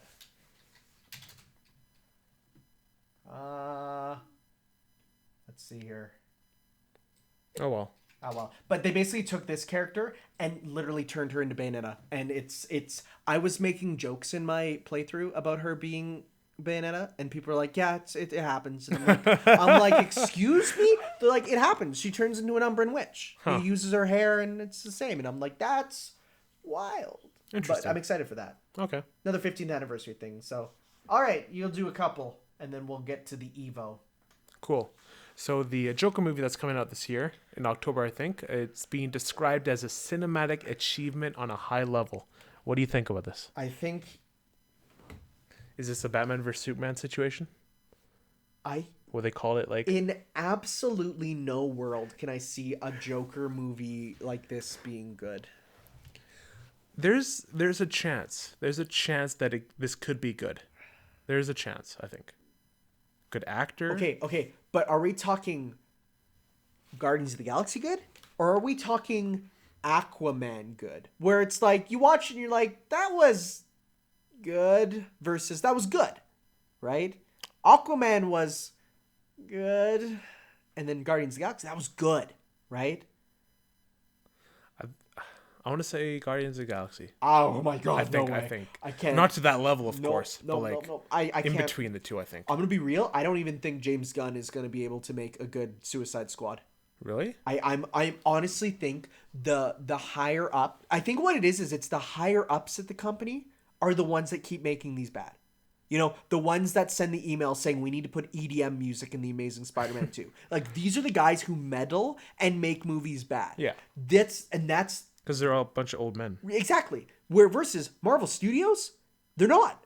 They're No, basically indie. Like, they can do what they want, right? Like, they even have, like, the Marvel Comics division for a long time had no control over them. They could do whatever they want with nothing from the company that did the comics. and So, Feige's just a huge stupid fan. Right, He's yeah, not so stupid, but it's like he's just stupid into it. Like, yeah. So that's why I think, like, no matter what happens, you're not gonna get a good DC movie, because at the end of the day, you're gonna get the executives that are like, we need to have the Joker going on 4chan to show how, like, broken he is. We need to have him not wear shoes and no socks to be like a mental hospital patient, and Okay, to show let's how not go- to show how broken he is. not go there yet. We should write broken on his forehead to really no, it's damaged. sorry, damaged, to subtly show how the character really is. Why are you looking at a picture of Garfield on your phone? I was just twiddling my phone between my thumbs, and then it's on, and then I see The picture of Garfield with sunglasses. He's just talking about the Epstein situation. Okay. Okay. Okay, Back to you. I'll do some Evo. So there's a lot of Evo stuff. We're gonna go through. None good, but okay. Yeah, there was some good. We're gonna go through it. Not in too much detail for some of these, because not much to say.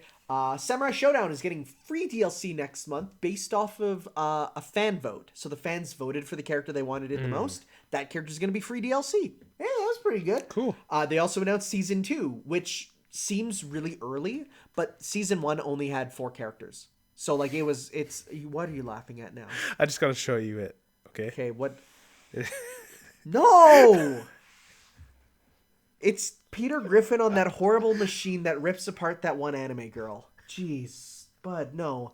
I can't even talk right now. Sorry. Okay, so, like, it seems like this season came out really quickly. Like, Season 2 came out right away, but that's because Season 1 only had 4 characters at first. And it was supposed to be, like, till the end of the year. So, like, the year is half done already. So then, yeah, they're announcing it kind of early, but because it's not that far away, Season 2. Okay. That's not bad. I'll just get a couple out of the way here. Tekken 7 announced Season 3. What was the September thing? Is the Shizumaru Yeah. September? Yeah, and then she's free for everyone. Okay. Like, it's just a free character. Well, that's September. When you say next month, never mind.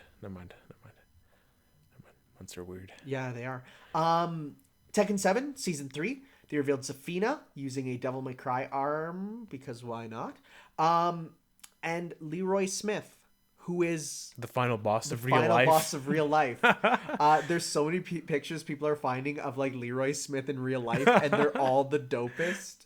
Harada got invited to a bunch of cookouts, you know, with the boys. So it's looks good. Could be talking about Snake, but... not been added. David Hayter is not happy. Someone took his joke video and turned it into an Evo announcement kind of thing. Yep. Yeah, don't play with copyright. Don't do that. That'll end up badly for you. That will end up badly. Guy's probably fired. That guy was absolutely fired. There was no way he wasn't.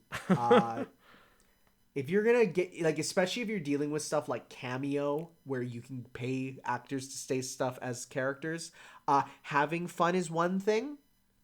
Parody stuff is one thing, but turning it into advertising another company and then putting it, it's bad. Don't do that. Nope. So be careful with what you put online. Go ahead. Venom 2, the sequel to Venom, Yeah. is going to be directed by Andy Serkis. Who's that again? That's like Smeagol. That's what I was thinking. That's the villain in That's Black what Panther. so that's what I was thinking. Yeah. But I'm like, is he a director? Yeah.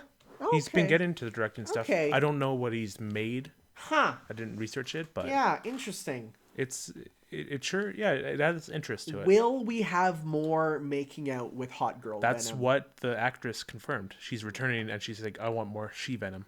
So, Okay, well. have you seen the original yet? No. I'm gonna be real, Chief. No, I'm going to be real. It's like that 2000s jank superhero movie Yeah, stuff. I have a hard time with that. Really? I actually do. I really do. It's stupid fun. Like, I'm gonna be honest. I actually have a hard time going back to the original Spider-Man movies. Really? I have a hard time. Like, I'll laugh at the memes What about about it? What about it? It has this feeling to me of What? Describe it. anxiety. Like, there's something about the way they're shot. where I was when they came out, it reminds me of that time, and there's some of the stuff about that time I don't like. It's a very personal thing. It's absolutely. No, I'm not laughing at that. I'm just laughing at I just remembered a deleted scene in Venom, and it's the funniest thing ever. I think it's like, I've seen it. It's funny.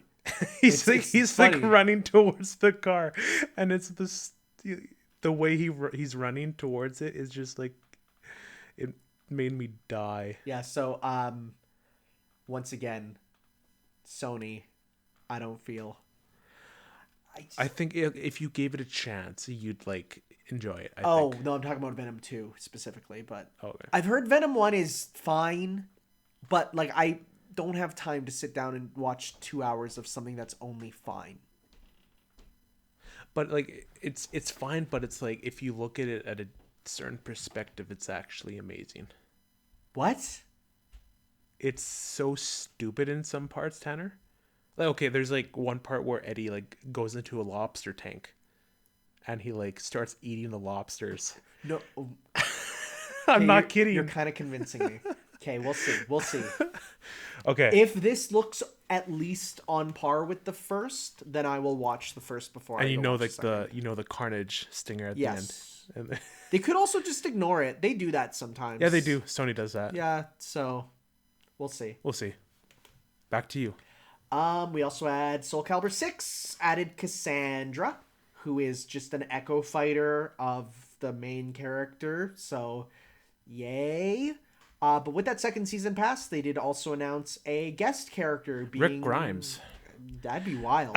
No. Samurai Showdown's Haomaru, and I'm gonna be real, people are way too excited for this since Haomaru is already in the game as the samurai who's already in the game. Like, they look the same. Like, Haomaru is just a samurai. Now, mind you, one of my friends did point out that when the, like, 2D characters got brought into Tekken, they played like 2D characters in a 3D game. They don't, like, Akuma plays like Akuma. Like, he has motions and 2D moves, right? Mm-hmm. So that makes me think if they do that for Soul Calibur, that would be really interesting if they make a 2D character for Soul Calibur.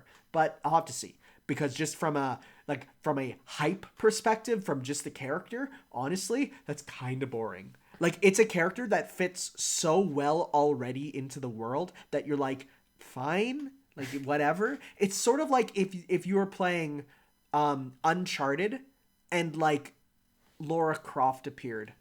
Like, you'd be like, oh, neat. You wouldn't pop off. Yeah. You'd be like, well, that's neat, you know? Or if you're playing, you know, Banjo Kazooie and one of the racers from, you know, Diddy Kong Racing appears and you're like, oh, neat. Sure. One of my friends also mentioned, I was like asking them about how hyped are you for the new Smash Fighters? And he's like, well, I'm not too excited because there are already people who should have already been in before. That's what he said. Like, he's like, Joker should have already been in. He's talking specifically like Dragon Quest and Banjo Kazooie. Well, Banjo Kazooie has been tried to be put in since Melee, that's what he's but then talking with about. the Microsoft that took a while. He fits in, and that's why he's not as excited. Oh, see, but that's different though, because I feel like that's a situation where he always would have fit in, but he's never been there. You know. Mm-hmm. Plus, Smash is different though, because Smash brings stages and all that. Yeah. Where this is like, even if he brings a Samurai Showdown stage, it's a Japanese field. We have that, right? So I don't know. Okay, that's just one thing. Yeah, no, fair enough. Yeah, I'll do one more. They also announced King of Fighters 15. So the next line in the King of Fighters. Hopefully this one doesn't look like a PS2 game. When the King of Fighters 14 first came out, boy, that game looked a bit rough around the edges. Now that we're far enough past it, we can look at it and say, yeah, they really didn't put too much care into the visuals for that. The 2.0 patch did look better, but it was still rough. That's neat. So, I don't know if you know this. Do you know what King of Fighters is? It's a fighting game. It's not just a fighting game. That's what I didn't know for a long time. It's actually the Smash Bros of SNK. Like, there's Metal Slug characters in King of Fighters. Really? Yeah. Huh. So there's all, like, they'll just bring in, like, a character from an arcade game from years ago and put them on a team with 2 other arcade game characters you haven't seen for years. Huh. So like that's why King of Fighters is actually kind of exciting, because it's like, yeah, they'll throw in weird picks of characters and stuff that like we haven't seen for years. So that's why King of Fighters it's not just a fighting game. Oh, Like okay. it's actually, it was a crossover between the Art of Fighting and Fatal Fury. So like those are two unrelated things, but the King of Fighters got so big that those two are no longer a thing, and the King of Fighters is what makes them big now, Okay. right? So it's interesting, and that's why this is one that people are pretty excited for. Because like, who are we gonna see from SNK's past brought in? Like there's Samurai Showdown characters thrown into King of Fighters, so it's like, oh, When do you think this is going to come out? Rough prediction. 2021. Yeah? Yeah, it's gonna take a while. At the earliest? Yep. Yeah? Okay. Yep. Cool. Back to me? Yep. So, according to David Leitch, Not to be confused with David Lynch. he's the director of Deadpool 1 Yeah. and 2. He says Deadpool 3 doesn't need to be rated R. I agree. So, it could be rated PG-13 if need be. A PG-13? I'd say 14A. 14A I feel is a good balance. He did mention it can be PG-13. Oh, I think is 14A a rating in the States? I don't think so. I think the States is weird where they 14A go is from for us. Yeah, I think the States goes from PG-13 to R. Yeah. And that's weird. We have 14A, we also have 16A. Yeah, We we actually have 18A. Yeah. Like we R for us is 21, right? Like so we really crank up our scale. So like I think one of the few R or 14A movies in the States was like Indiana Jones 2, like the one with the Temple of Doom, because like it was like too much for PG-13 but not enough to be R, but like they don't like using 14A in the States. It's weird. So Interesting. I feel like 14A or 16A, that's fine. There's some jokes that I'm like, that's just like a gross out joke, or that's just, that's a little too far. What about the violence? Do you think the violence in Deadpool is necessary? Because I think it kind of is. I think. So here's the thing, though. You could get away with violence in 14A. Mind you, you can't get away with Decapitation? decapitation. You could. Oh yeah. Oh, yeah, you could? You could. Okay. Oh yeah. But it's the big problem with 14A is more of the. It's more the live dismemberment. That's the stuff that you wouldn't get away from. Like you wouldn't be able to get him being turned into a stumpy Deadpool and crawling around. Like you wouldn't get that. Yeah. Where you'll still get the violence, but it'll be more, I don't know, cleaner, which I think is fine. I feel like this talk is just like a gateway into the MCU. Oh, absolutely. Yeah. Oh, for sure. And I don't know. I just feel like there's people being like, it was a movie it was the first R-rated series. It's just so important to It's it. like, yeah, And it I'm like, happened. yeah, Move on. It happened, and hey, we got some good ones, but I don't think we. Having like these multiple violent, like gory, just relying on the Also, gore and all that. hey, guess who's popular with kids? Deadpool. Deadpool. Like I just saw today that they're making a Build-A-Bear of Deadpool. Yeah, And so I'm it's that's like kind of weird. kids like Deadpool. Should kids be going to see Deadpool in theaters? Absolutely No. not. When I heard that some of my grade 5 students went to see Deadpool, I felt gross. Ugh.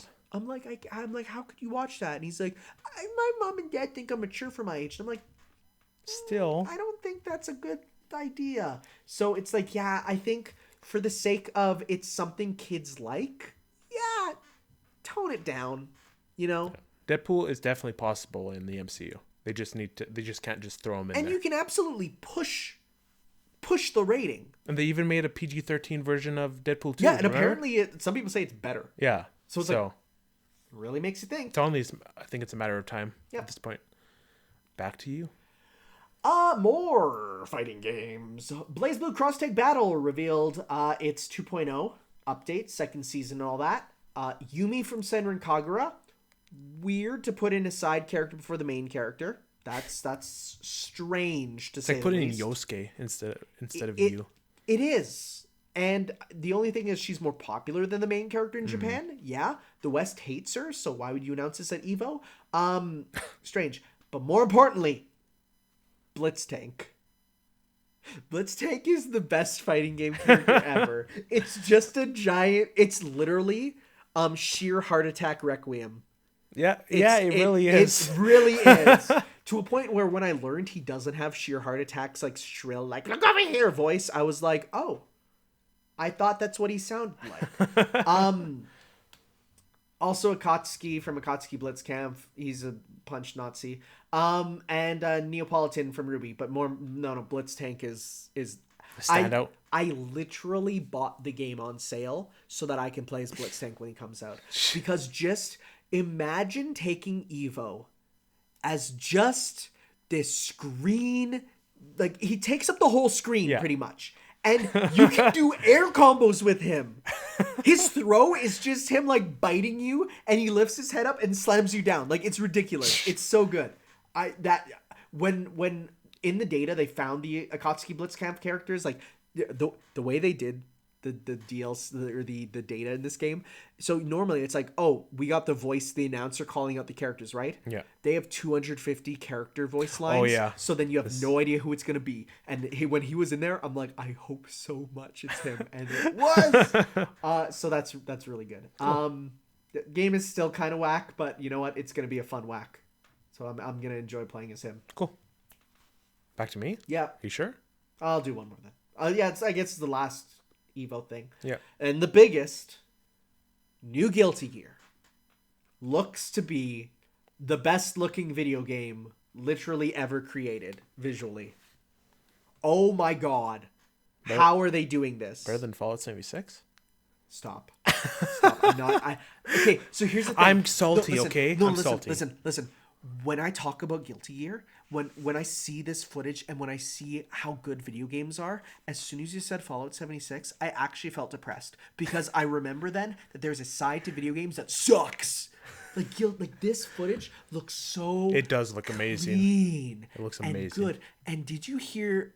I mean, everyone's been talking about it, but did you see the statement from the director? He basically said, "We are looking at what is a fighting game, and we're breaking it down, and we're looking to make it so that it's something anyone can play, but at the same time has the depth that you need." And so there's people like, is this even a fighting game? It's gonna be. They say it's a fighting game, but like there's stuff in there that are really gonna change the way it is, right? So it's really exciting. And like the Guilty Gear games are really fun. Like I don't put in at all enough time with them as I should, but they are so fun. I mean, I have them all pretty much, and they're just amazing games to pick up and play. But they're like, and the style of it being, it's JoJo-ish in the way that all the characters are named after rock and roll things. Okay. I mean, there's a band called Jam Cloudberry.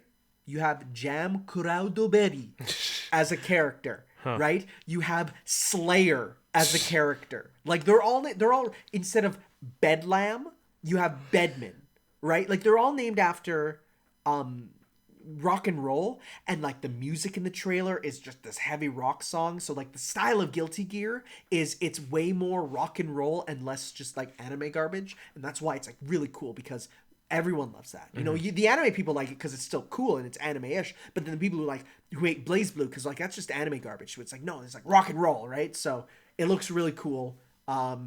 They're having fun being like, who's even in it? Because where is it? Is this old? Is this new? Like, is this in the future? Is it in the past? We don't know what it is, you know? So it's like, we're very much like, and it's going to be playable at the next ArcSys convention. Wow. So like, it's ready to go. We're going to see gameplay soon, but like for now, it's just like, what is it? Right. And, so here's the interesting thing about it. Dragon Ball, Guilty Gear, the other ones, Grand Blue, they're animated to look like anime. They have a 13 frame per second frame rate. So like in battle, like yeah, the game runs at 60, but the animations, the characters look like they look like anime, right? They're slowed down. This does the thing where, yeah, it looks like that when you're fighting, but when you do a big hit, it goes up to 120 FPS and zooms in on the weapons, so you see smooth motion. So now we got variable frame rates. So like imagine the Tekken slowdown, but now it's like going from being like, you know, good looking 2D animation to amazing slow-mo 3D. Like that's gonna be wild. And yet you pause the game and look at it and it still looks 2D. And think, what are they doing? What is this magic? I'm so excited. Okay. I mean, it's also probably gonna be a good fighting game, but just look how it looks. I mean, presentation matters. So like I'm always a side of, a game could be a bunch of like moving hitboxes, and if it's still fun, I would enjoy it as a fighting game. But like when I look at this, I'm like, oh man, presentation brings it though to the next level. Like it's so important to get done right, For sure. Like I still love Marvel vs. Capcom Infinite. Gameplay wise, that game is so fun to play. But boy, if it looked better, boy, it would probably be way cooler. So that's just how I feel. Cool. All right, so a Disney Plus bundle is coming. Disney announced a Disney Plus bundle, including Disney Plus, ESPN Plus, and an ad-support Hulu for $12.99 a month, starting November 12th. Well, that's good for our Americans. Yeah. Not for us. Nope. Because I don't know if you know this, we don't have ESPN and we don't have Hulu. Nope. So we're going to be paying, hopefully not $12.99 a month for just Disney Plus. It's $6.99 for Disney Plus US. Well, so that's going to then be probably $9.99 for us. That's not bad. That's a lot of... but they're like putting a lot of work into this. I still need to see what's all on it. I still need to know what is their actual... Like, am I gonna get Goof Troop? You might. Am I gonna get Power Rangers? You might.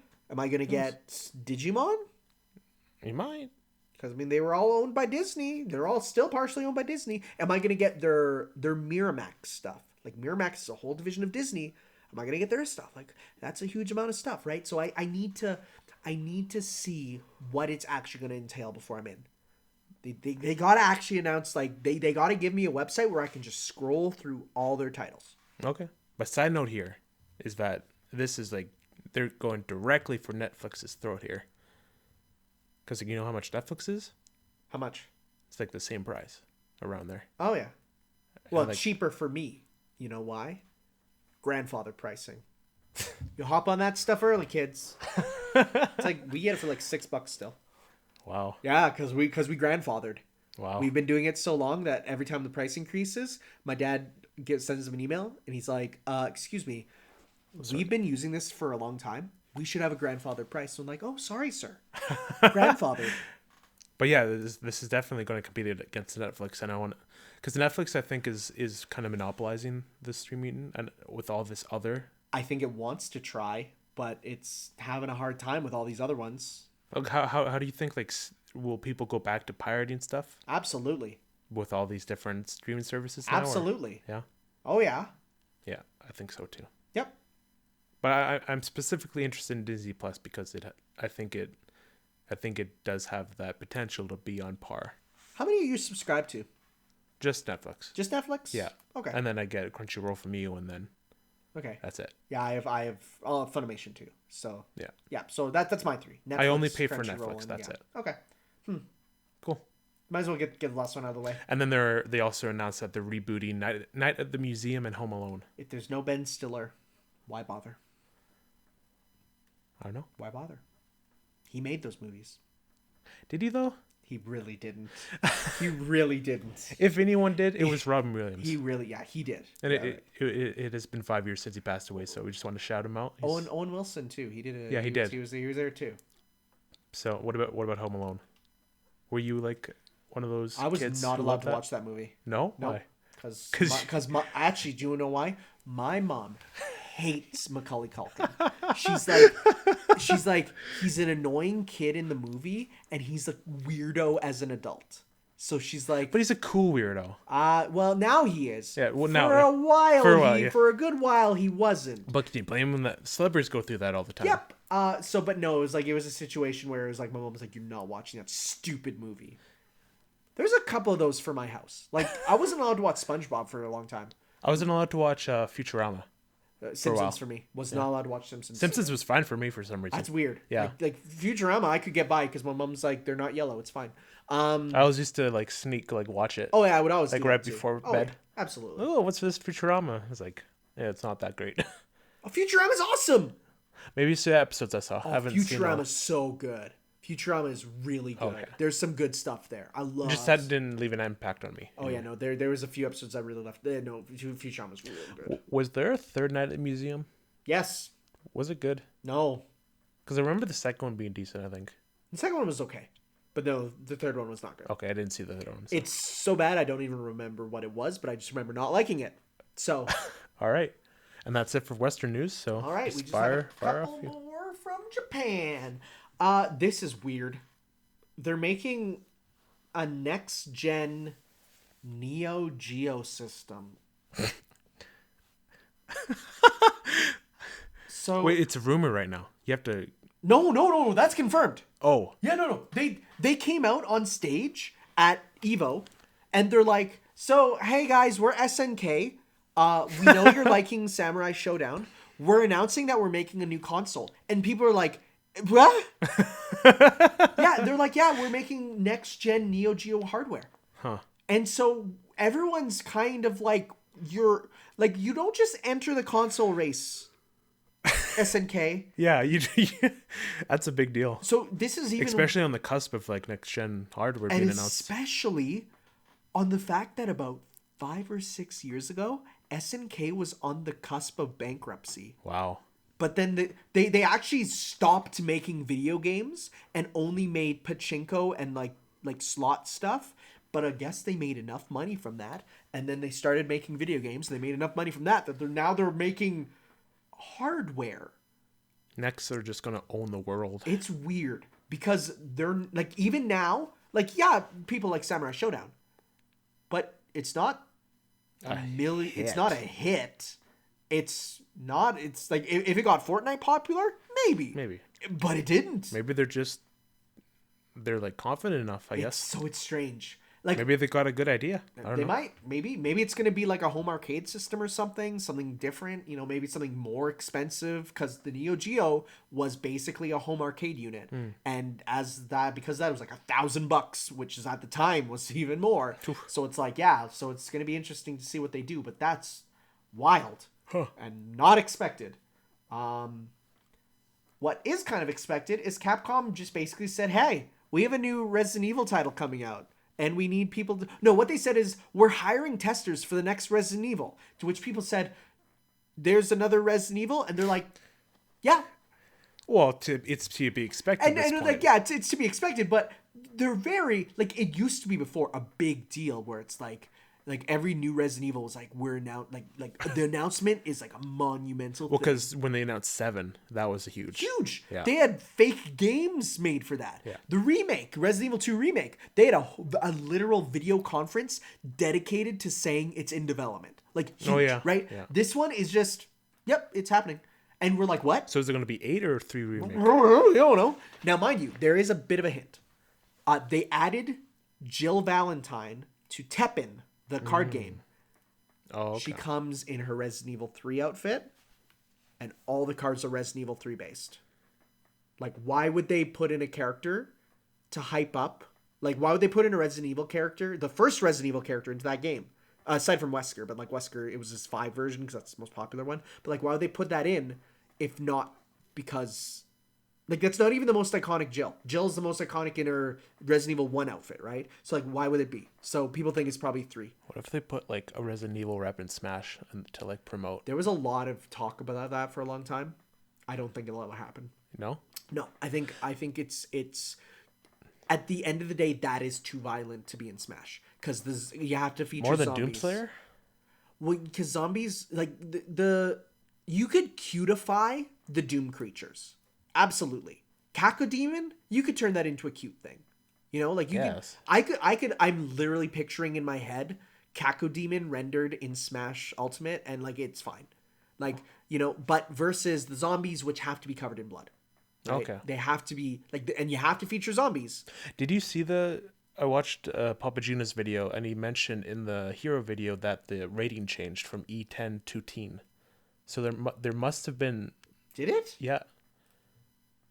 Because not even Joker was like that. Are you sure? Like, go to the... I'm just going to type in Smash Bro... What are you doing? I hit the save button accidentally.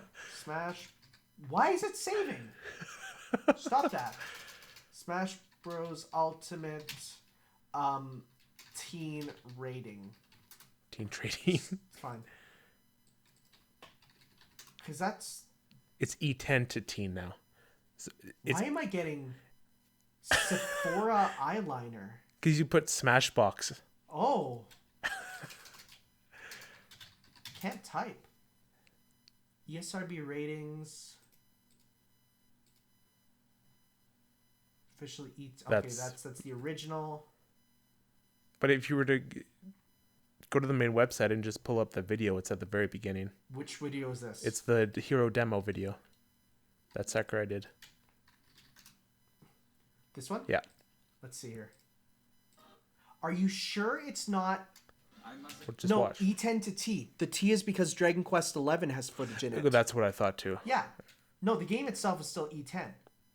Okay. It's because they have footage of Dragon Quest XI, which is rated T. There's footage? Yeah. He talks about it, and then at the end, he says, you should also play...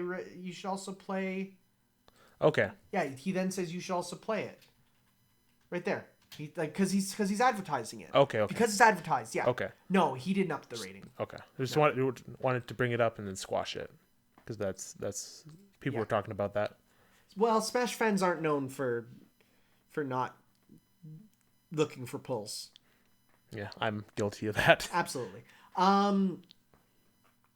did we get there? How did we get Resident Evil and right. Smash in the right. Finally, and this is just a buck wild thing that I got to talk about. There's a new multiple media project coming out called Kandagawa Jet Girls. It is both a anime and a PS4 game. And they're coming out kind of together. It's a multimedia project, so it's meant to be like a new big IP. Okay.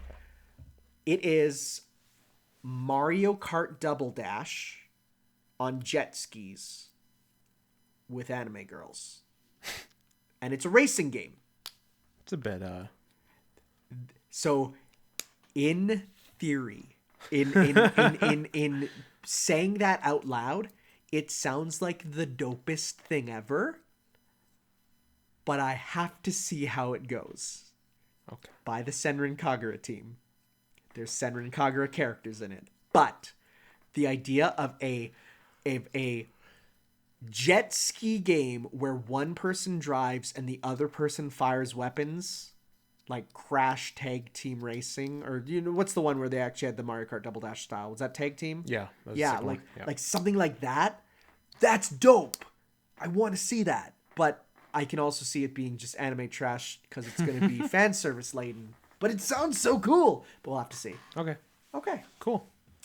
So that's any other news you thought of? Nope. No? Not much else. Cool. I forgot to change my fate calendar to today. Yeah, I noticed that. Who are we getting? Yo, there's some big Mamoru's on there. I don't know who that is. Does she have bird legs? Are those bird legs? I think those are scales.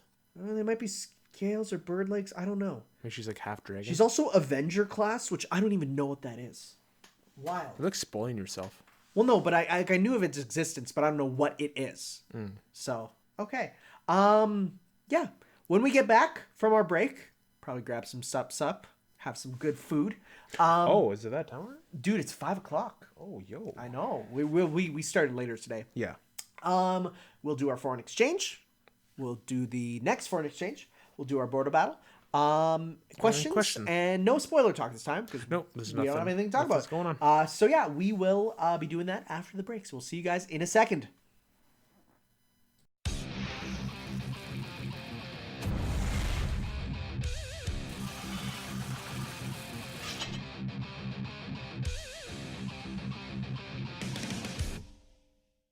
That is bullshit blazing, still my heart is blazing. If the word kill me, I don't need a new word under you.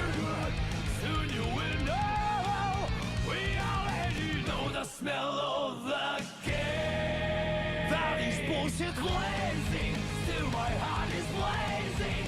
If the word kill me, I don't need a new word. That is bullshit blazing, still my heart is blazing. If the word kill me, I don't need a new word under you.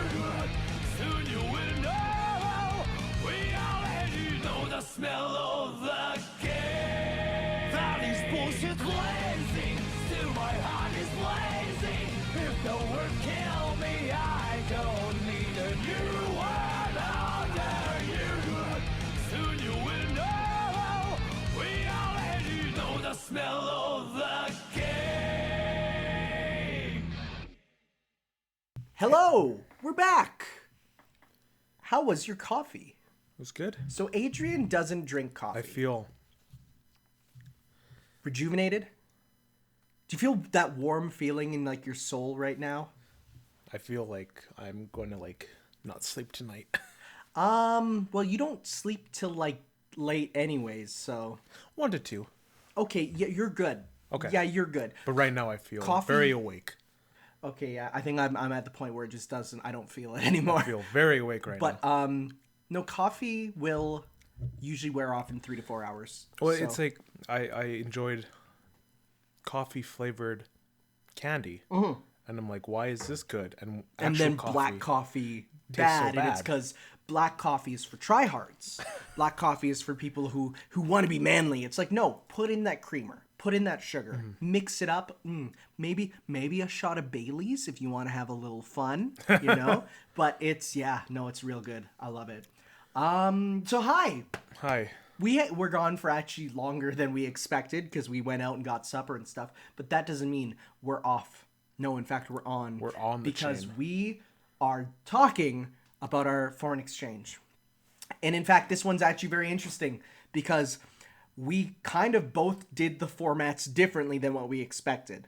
I told you to play the first 3 levels of Banjo Kazooie. You played the whole game. Yeah, I finished it. And then when I played Overwatch, you were just in the room with me during it. So that's very we unique we perspective. both had different takes on it. So I think because you played through Banjo Kazooie first, I would love to hear your thoughts about the bird and the bear. Okay, so what I thought of the game is that it was overall, I enjoyed it a lot. Yeah. I was really happy to go back to one of these games, and A very old school style platformer. For better and for worse. we'll get there. But the things I really enjoyed were like obviously like the open worlds and like able to explore. So some people truly stand by that the worlds are better than anything in Mario 64. I wouldn't say that. Okay. I don't think I'd say that. Maybe it's because like Nostalgia, of course. Yeah. Yeah. But yeah, Characters. characters.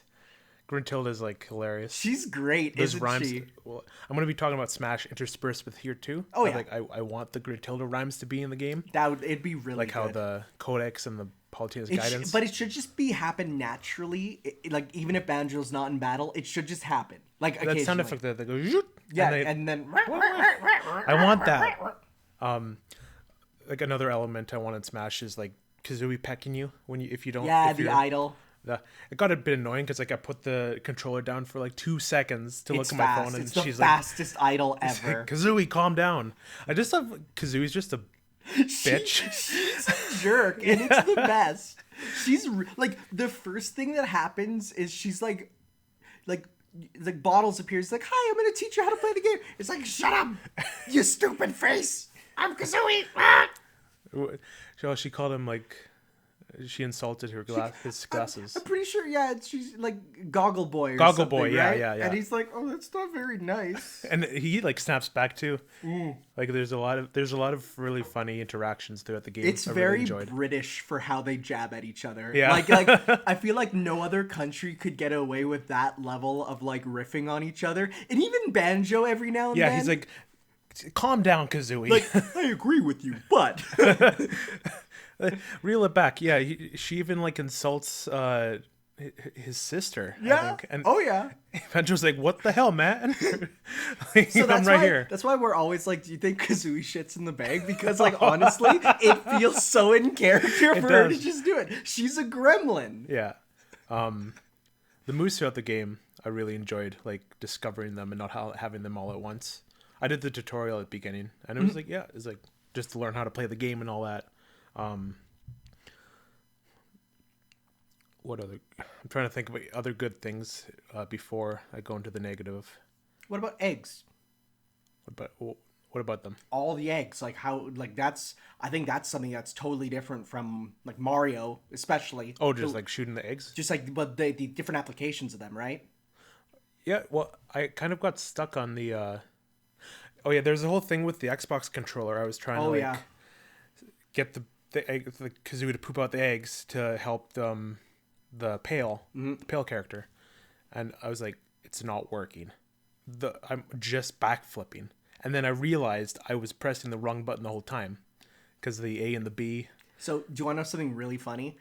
So the sergeant, the sergeant guy who gives you the moves, he does you know what I'm talking about, right? Bottles. His name's Bottles. The mole? I'm thinking about no, never mind. Okay, but what? Okay, no, it's fine. I'll still say it. But in the second game, there's another mole who gives it to you, and he's like a drill sergeant. Oh, okay. And he does like little rhymes, like if you want to shoot an egg, you gotta press B. Oh, okay. But here's the thing: they did the rhymes with the N64 in mind, so it'll be like he'll rhyme like the wrong his rhymes fail because instead of saying press B, it'll be like press Y. Like, it doesn't work, right? So it's one of those things where they tried hard to really make it work on the Xbox, but because they originally got the rhymes plan for the N64, it's like, yeah, they don't rhyme anymore. Mm-hmm. Okay, I want to talk about some negatives. Mm-hmm. And there are. I love this game, but there are a lot of quality of life stuff that I do. Like, it's not even quality of life, the opposite. Like, quality of death? Yeah, I'd say that. Being sent back to like the very beginning of like, the prime example here is Rusty Bucket Bay. Rusty Bucket Bay is a challenge. I hate that level. It's bad. I don't want to even listen to the music anymore. No. That's another positive. I skip it. Positive. Love the music in this game. Oh, it's great, except for Rusty Bucket Bay, only because of the feelings you get thinking about it. And yeah, it's that type of song that like makes you not want to play it. Yep.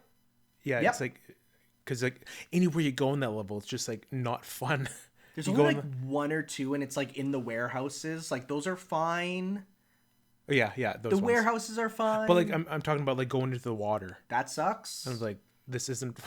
It can't even go in there for like more than a minute until you die. Yep. And then there's the stupid jiggies inside the. I never even got them. I got them. The captain's quarters I did. The engine room I never got. The engine room, that's what I mean. Oh yeah, no, I never got. Because like you fall, you're done. Yep. And then if you game over, you're all the way back to the front of the lair. I'm like, why? Yeah. Like, another weird thing is if you ever hit start and go save and quit, it plays the game over. Yeah. That's weird, right? The first time that happened, I'm like, what's going on? What's going on? Oh no, oh no. I was like, yeah, the first time I'm like, did I screw up? And it's like, no, that's just how it ends. And I'm like, oh. Yeah, weird. It is weird. But at least it show you like what happens. Yeah. What would happen. And you get to see hot Gruntilda. Yeah. Which Beat really likes. Which is understandable. And then Mumbo's like, yeah, Mumbo like immediately is like no longer a friend with Baron Bird. You dummy thing. Another negative is the camera at times. Camera is really, really bad sometimes. It was brand 3D was new at this. Exactly. Yeah, I understand that, but like in today's day and age, I'm like, you're so used to in the age of like Super Mario Odyssey. Yeah, right. Like this is like leagues worse. But I think my favorite world has got to be Treasure Trove Cove. That's a good one. Love that level. Yep. Even though another quality of life thing. The game doesn't tell you which jiggy you're missing, so it's like, yeah, that's a tough one. If I forget I did something to get that jiggy, it's like, did I do this? Yeah. I'm not sure, and I do it over again. I'm like, oh, I have that. I wasted like 20 minutes. Even when I was playing with a guide to help me at times. That's what I was doing too. Sometimes. And it's like you're looking. I'm like, I swear I've got all of these. That's what I had too, especially in Treasure Trove. Yeah. You need an actual checklist, I think, like an actual checklist to check off. That happened in Mad Monster Mansion too. That's a tough one. Yeah.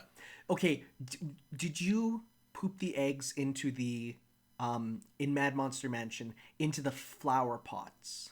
I did, yeah. And what did they say when you did that? They didn't say anything. There's a voice.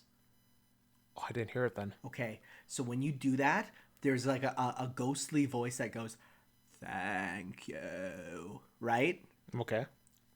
When that first came out, they had to issue a press statement that it's not saying the F word, you, because the accent with the N64 compression made it sound like it was saying F you. That's hilarious. And so they actually had to send it out, and they put it in like Nintendo Power, and they put it in a Q&A thing in the Banjo Tooie book because it was like that big of a deal that these parents thought it was swearing at the kids. One of those fun stories. Also inside the church there, that was pretty annoying. Did you get jump scared? When?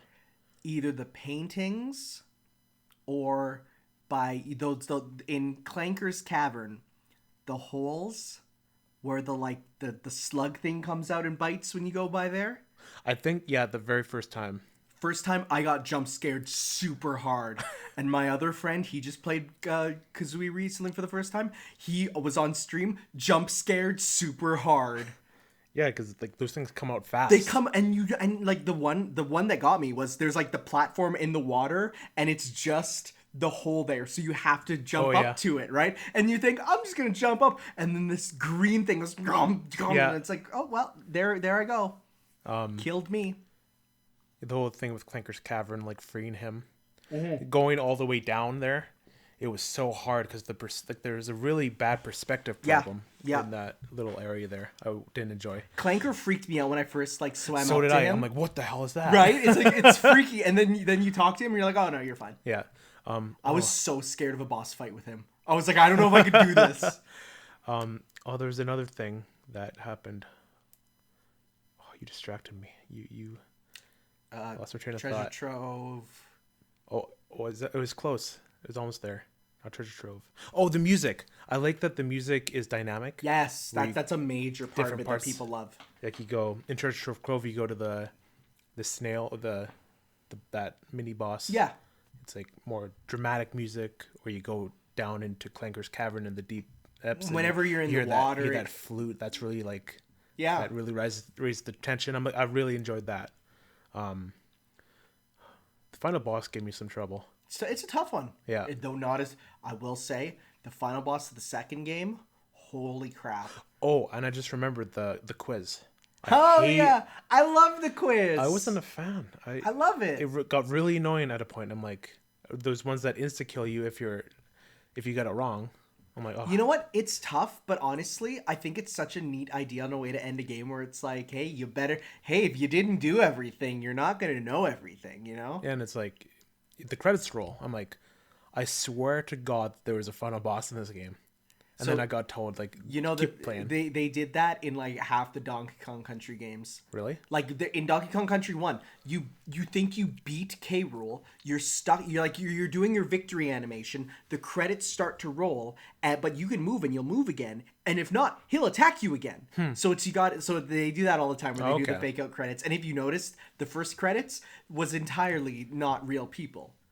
Yeah, that's what so it was like, it's they got you. What else? Okay, I'm gonna say a few worlds that to freeze easy peek. Yeah, do the worlds and then I'll those stupid. Aren't the snowmen the worst? I hate them. And the mechanic, the dive mechanic. Whenever I'd use that, because there's no reticle. There's none. And I don't like. You can fly in first person. You can? Yep. I didn't know that. You press, I think, well, on N64, I think it's C up, and you can fly in first person. That makes it much easier. Okay. So that's a tip that they don't tell you. The whole thing with like the bear kids in the hut and they're crying, "Where's my dad?" And then he's just at the bottom of the hill, like knocked out because he ate too much. Oh, and when you help him, and he's like, "I'm just gonna go skiing some more." I'm like, "What about your kids?" That's just how British parents are, I guess. Like he's just like, and then the walrus. I think it's a walrus. Yeah, there's a walrus. That's like scared of Banjo. Yep. Yeah. And then I never got the key. Okay, I was gonna ask, did you see the ice key? At the very end, they did like the whole thing. Okay. This is gonna be wild. The ice key is unobtainable in the game. What you were meant to do, and this was because this game was done in early development of the N64, you were supposed to play through Banjo Tooie. You were supposed to get a button that unlocks the ice key in Banjo Kazooie. Now you might be wondering, how does that work? Yeah. Right?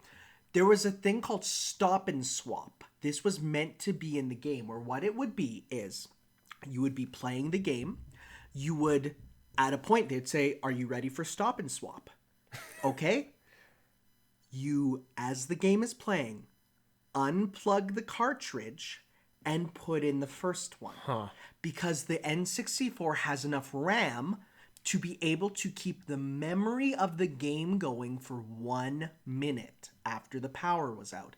At least that was what the test models of the Ultra 64 were able to do. Okay. When the base N64 came out, the actual one that went to retailers, they were told way too late to get rid of all that stuff that the N64 only has 4 seconds of RAM, which is not enough time to be able to actually unplug a cartridge and plug another one in. Could be like an Indiana Jones thing. Well, that's the thing, right? So then they ended up scrapping it. Okay. But there is a way to get it. And it's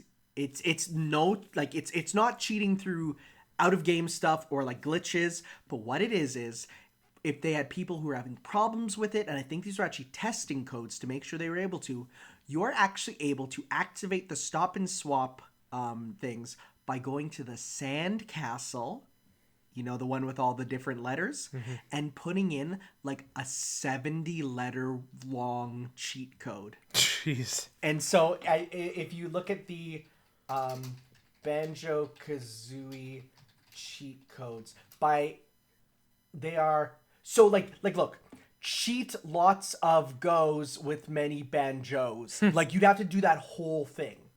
So the ones for getting like where's the ice key? Cheat now you see a nice ice key which you can have for free. You would have to type that out one letter at a time. So all of the things that were meant to be stop and swaps, you were able to get through this, such as there's different eggs that you would be meant to then take to Banjo Tooie to unlock stuff. There's the ice key, which was meant to unlock stuff. You can even open levels early. You can open note doors. So these are all like the debug stuff, really. But it's like, if you wanted to, you can get the ice key. Okay. But here's the thing. Because it's meant to be in Banjo Tooie, and then when Banjo Tooie came out, obviously they scrapped that mechanic. They don't do anything. But guess what? You're playing the Xbox 360 version. Yeah, well, rare replay, right? Yeah. Aren't those both on the same system at the same time? Could they not share data? Well, guess what? For that version, Stop and Swap 2 became a thing. Okay. So now, in yours, you can actually go through Tooie, get something to activate it in Kazooie, bring it back to Tooie, and guess what it unlocks? Parts for your vehicles in Banjo Kazooie Nuts and Bolts. Because when they were talking about nuts and bolts at the end there, I'm like, yikes. So that was added for the new version. Because Mumbo's like, nuts and bolts make original Banjo Kazooie look like a bad game or something. Yep, I'm like, that was added in, but that's because it does have compatibility where you bring it forward and you unlock stuff. So I think that's really cool. That's kind of cool. And and they brought it back as like the lost mechanic again. So it's a neat system. It's a cool story. Yeah. Okay. We went crazy off topic, but okay. How awesome was Click Clock Wood? It was like, isn't it the like best level in the game, I think. Isn't it like the dopest? Like I had a friend who was like, "Oh, you're gonna have such a tough time with it. It's really tough, you know." Especially, and he's like, Rusty Bucket Bay is not that bad, but like the Click Clock Wood, that's where it's tough. And I'm like, "What are you talking about? That's the fun one." Yeah, that one's so good. And I like how it's like it's the last level of the game, and it doesn't feel like it. You know the beaver that you help?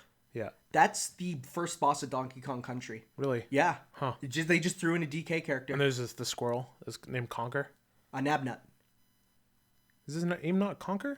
I don't think so. I think his name's Nabnut because it's Nabnut's house that you get. I saw stuff Conker in that game somewhere. Conker. Conker. They replaced all of Donkey Kong's portraits that were in the game with Conker instead because they can put Conker in there. Originally, there was like pictures of DK on like fridges and stuff. But yeah, I really like I like that kind of stuff that like you go to different parts of time to a single level, that type of stuff. Like with Ocarina of Time or that kind of stuff. Just trying to think if there's any other sort of stuff. Gobi's Valley gave me some trouble. I don't love Gobi's Valley. No, the music isn't that good. Bubble Gloop Swamp. No opinions on that really. Yeah, it's kind of another level. Just another one. Yeah. I mean, Mumbo's Mountain. Well, that's good first level, right? Yeah. Yeah, just a great way to get started, and it's small enough that you can you get your bearings pretty quickly. Oh yeah, for sure.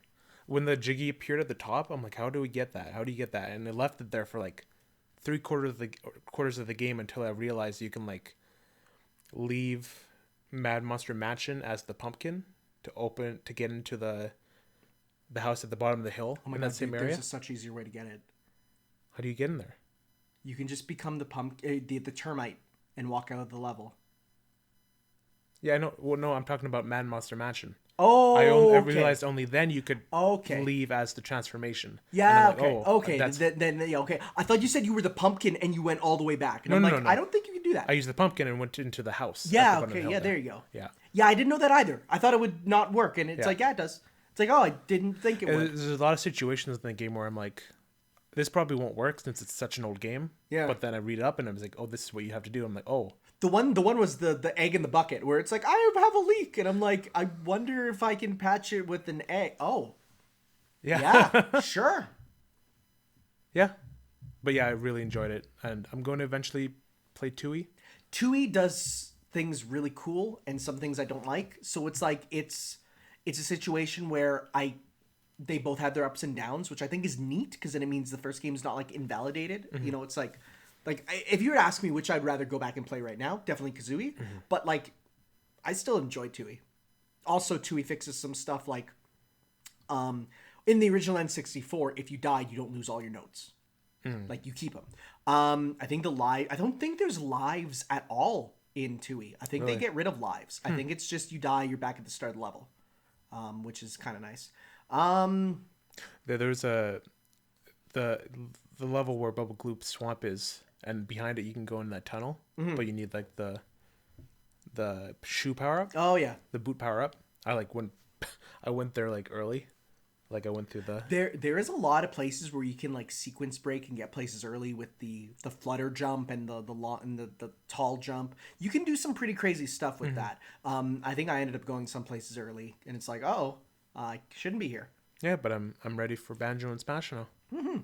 I really hope they incorporate a lot of stuff. I hope they get a lot of music in there. There's definitely some stuff I seen his moveset directly from Tui, so it's not just Kazooie. The bird. Yeah, where it's... I don't know if you know this, but the game just becomes GoldenEye. I heard about which is wild, and I'm excited. Yeah. Yeah. Oh, the whole finale with the Jinjos. Yeah. They're a very unique enemy. Enemy? Oh, sorry. Collectible. Yeah, there you go. I was like, they're not an enemy. Yeah, I don't know. Not in this game, at least. Dun, dun, dun. But yeah, I think, I definitely enjoyed it a lot. Awesome. Yeah. Yeah. I've wanted to play it for a long time, but didn't have the ability to. Nope. So, yeah. So, appreciate it. Awesome. Cool. All right. And now time for me to talk a bit about Overwatch. 2019 Overwatch. 2019 Overwatch. Overwatch through the eyes of, a more mature Blizzard? No, not at all. Actually, it's the opposite. It's Blizzard. It's kind of becoming more... When this was announced, everyone was like, Blizzard can do no wrong. Yeah. And now that it's 2019, people are like, Blizzard can and does wrong sometimes. But I streamed this. It felt like 90% of the time I was mad while I was playing. But I'm going to be honest. I still had fun. Okay. At the end of the day, the gameplay of Overwatch is still arcadey enough that it's like, did I die? Hop back in. I absolutely... With a more toxic mindset. So I absolutely was playing up how mad I actually was. Good. I was absolutely. I'm surprised more people didn't pick up on that. But it's it is still, in my eyes, still a fun game where you know, when and in not deathmatch, no, that was legitimate anger. That was legitimate anger. But in the actual like base game, you're just because it's the team-based objective stuff. When you're contributing, you feel so good. You feel like, man, Oh yeah, like definitely. I feel like a, you know, I mean, there was times where I felt like I was leading the team, right? There was times where I felt like that leader, and there was times when I was gone, you know, pushing the objective, and I'm like, yeah, we're doing it, and you know, you pull off one cool thing, and you feel awesome, right? And yeah, there's times where you're spawning and you die, and you spawn and you die, and you spawn and you die, and it's like, ah, that sucks. But then you just need to try again, and you get back in, and at the end of the day, I still think the gameplay is really fun. However, I do have problems with the way it's set up. For example, we did a bunch of payload missions, and I'm like, I kind of want to play a capture the points one, right? Oh, okay. And it's like, well, you gotta wait till you get it in quick play. It's like there's no choice there, right? I can't say I want to play this type, you know? I wanted to check out Lucio Ball. It's gone. You know, and I could set up a private thing, but it's like no one would be playing, right? Because it's not the event at the time. And for example, I didn't get a chance to try out some of the single player stuff, the Uprising or the, you know, I only did one, the first Halloween of, whatever, the tower defense with, Junkenstein's Revenge. Junkenstein's Revenge. I only got to do the one, right? So for me, it's like, I'd love to try those out, but they're gone again, right? And so it's like, because I played it at the wrong time, they're just gone. And so for Well, me, they'll come back, obviously. well, to a point, right? Like, what if, I mean, again, years down the line, we want to do a look at what was Overwatch 1 like, you know, when Overwatch 3 is out. It's like, well, what if we want to look at it? Well, hope there's YouTube videos of enough of the events, because you're not going to be able to get back because they don't put up the servers again, right? So I guess for me, it's I enjoy it as a game, as a service, but I don't love it as a game. Okay. Like, one day that disc is going to be worthless. One day that disc is going to give me you'll put that into your PS4 and it will say can't connect to servers, sorry, because what's the first thing that happens when you start up the game? You connect to a server. Connect to a server, right? Yeah. So I guess for me it's a situation where it's like it's fun to play now, but in the long run it's like, and I mean it's no different from an MMO, right? It's no different from an MMO, but for me, I want my games to be something that no matter when I play it, I can experience the whole thing, right? Yeah, that's understandable. I do think that, like, trying out the new characters, yeah, they're all fun. Like, I looked at Baptiste and I'm like, I don't care about you. And then I played as him and I'm like, oh, no, he's actually fun. You know, Orisa, when I first saw Orisa's design, that was when I was like super like, I don't care. But then I played as Orisa, I'm like, yo, Orisa's cool. It's like your favorite. I love Orisa because I'm able to press a button and become invincible. It's great. You know, so I even these characters that I touched Moira for like 5 minutes and I got one kill, and because it was that gun game mode, so I immediately switched out of her, and I'm like, thank God I don't have to touch her again. I think I was accidentally healing the enemies you too. were like, I thought the P beam was the bad beam. and then as you were Baptiste, you were shooting the heal bombs towards the enemy. And that is just because I'm not used to like which is which, right? So it's just confusing. But like in general, I honestly did have fun, and it's something that it's like I would still love though for an actual single player, you know, like mode, like a Halo campaign, where you're given a level. There's rumors of that though. So. I know, and there is, and if there is, I'd actually really enjoy that. Heck, you could take the same engine, right? Like the characters feel the same, make it arcadey, you know, and I would enjoy that. But I think I'm worried about what this game would become in the long run, right? And I mean, even we had to install a 10 gigabyte update to play it, right? Like this game's big, and it's gonna get to a point where it's like, okay, you gotta stop, right? And I mean, we are on the cusp of next gen too, so it's like, are we gonna get Overwatch? You use the same disc on the PS5, or so there's questions, right? But in general, right now playing it, I had a good time. That's good. But it gives me that feeling of anxiety of where will it be in a couple of years? Like, That's why you enjoy the now. I know. Well, but sometimes I play a game and I think about like, I'm so happy to have this classic that I can return to at any time. Like I'll play a game and I'll get that feeling of, I love the fact, like when I played Banjo Kazooie for the first time, I was actually really sad because it wasn't my copy, it was my friend's. So I'm like, I'm actually really sad that I can't go back and play this at any time because I'd love to, but it's his game. Now I have the Xbox One version, so I'm like, now I have it and I can play it, right? Yeah. But for me, I sometimes think about games like I'll play it and I'll be like, I'd love to show this to someone in 15 years, right? I'd love to, because for me, games have that feeling of timelessness, like at least for me, like I could go back and I could play a PS1 game and get the same feelings I would when I was a kid, right? And that is up to me because I'm able to think back to when the game first came out, right? Though to a point. But so for me, I enjoyed it now, but in the grand scheme of gaming, it's like, well, what's the point if I can play it now and then it'll be gone later? I don't know. No, that's fair. That's fair. You're just that kind of gamer. Yeah, I like games as I like to build my collection, and I like it to be something that I could just, when I'm 55 years old and retired, calling it right now, I want to be able to just put my finger and browse along, and with a cup of wine in my hand, except it's not actually wine. It's just like coffee. It's just like it's a cooler because I can't do wine. And I'm gonna say, well, what shall we play today? Ah, Overwatch 2. How lovely. Let's put this He's one like in. spinning I'm his glass. spinning my glass and taking a whiff. Bathwater. As you notice, your 2,764th saber figure fall Yes. on the ground. Ah, well, we'll replace that one with the 2,714. But yeah, I get it. I really like an aspect I really enjoy of it is that the game, even if when you're on the main menu looking at just one character, the world feels alive. That's something I get from the game. I can That's see. why I can see that. Yeah. Because it's like, even though the lore is wide and there's like they just keep adding stuff instead of building on stuff, it still feels like, oh, I can go over to Eichenwald and chill out. Like, I can't actually do that, but like just the idea that in my head the world is alive. No, things are going on. No, in this world. I can see that. I can 100% see that. I think that's really that's a thing that is cool about games as a service things. Like for me, one of the I love hearing about the ends of MMOs and hearing like how do they in universe kill the world. Have you been keeping up with Anthem then? No, Because they're doing like a Cataclysm event thing. yeah, but that was planned like the fact that they planned that right near the start is like weird. Like I'm talking like stuff where it's like this is the end, like the Final actual Fantasy end. Like 14. Final Fantasy 14 is a great example.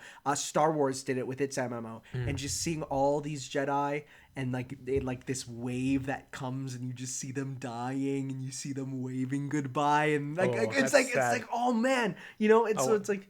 It's sad, but it's like this feeling like they're partying still though, right? So it's like I love seeing that. So yeah, I get the idea of the world is alive, right? Mind you, MMOs are different than these games because you're kind of in private instances, but Yep. And I know you don't enjoy that aspect of like things going away, but I really like seeing skins that I don't have, and I'd be like, darn, I want that skin when it comes around again. And like recently I'm like, I don't really care if I don't get the skin because then it gives me the opportunity to see a skin I don't have and see something new, kind of. Yeah. You know what I mean? yeah. Yeah.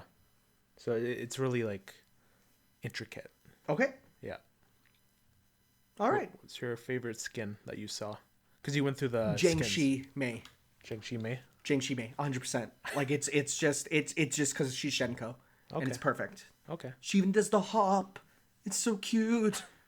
Yeah, there's the things that'll never come back, like they won't ever come back, or the competitive sprays and all that kind of stuff. Oh yeah, I don't care about that. No.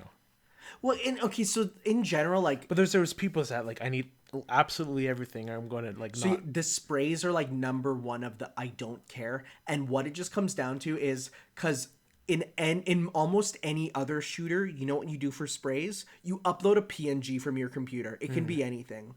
So like Team Fortress 2, you could put your spray as anything. That leads to shenanigans. It does. Even GIFs. That leads to shenanigans. But, it's like...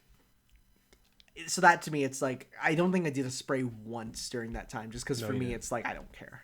I was like, you hold down the D-pad to do a spray, and it's like, I don't care. I don't...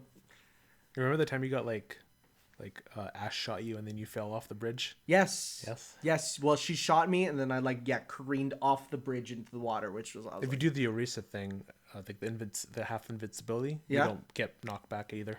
Oh, I thought you were gonna say you can swim. No, you can't swim. Dang. But you didn't play on all the new maps either. So. No, because of course it's like you don't have a choice. Mm-hmm. I did play a couple, and I actually really liked the one where I got hit. That's Rialto. I like that one. That's a good one. I like that one a lot. When it released, it was kind of imbalanced towards the defenders, I think, at the very beginning in that narrow turn. But now they fixed it a bit. Yeah, that's a fun one. I actually like that one quite a bit. Yeah, so cool. All right. Cool. What's next? Well, I'm gonna load up something on my phone. And I'm going to... Are you going to be busy for the next 2 weeks? Oh, that sounds like... no, it's the last 2 weeks of my summer vacation, okay. So... It's not 20 hours. Okay. So I'm just going to play a little bit of this. So I'm just going to see... Is it game, movie? Well, I'm just going to see if you know what this is.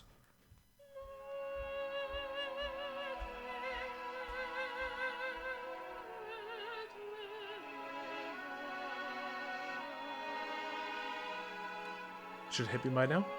No. Okay. It hasn't started. Okay. For some reason, I get Bayonetta vibes. Is it Devil May Cry? No? Okay. It hasn't started yet. Do the impossible, see the invisible. Row, fight the power, touch the untouchable, break the unbreakable. Row, fight the power. I don't... I'm gonna keep Jet Set Radio? Nope. No, Jet Set Radio is not this, but okay. I'm gonna keep this in the background while I explain. You watched Evangelion, which is a depressive look on the mecha genre. Arguably not mecha. This is the opposite. This is looking at humans are awesome. They can do anything. The world is amazing. You're going to be watching Gurren Lagann. That was a cool transition. I know the timing of the song. What's that? I've never heard of it. You've never heard of Gurren Lagann? No. What? I've never heard of it. Well, the proper title is Tengen Toppa Gurren Lagann, but we just call it Gurren. Okay. You probably have seen cosplay. I mean, there was a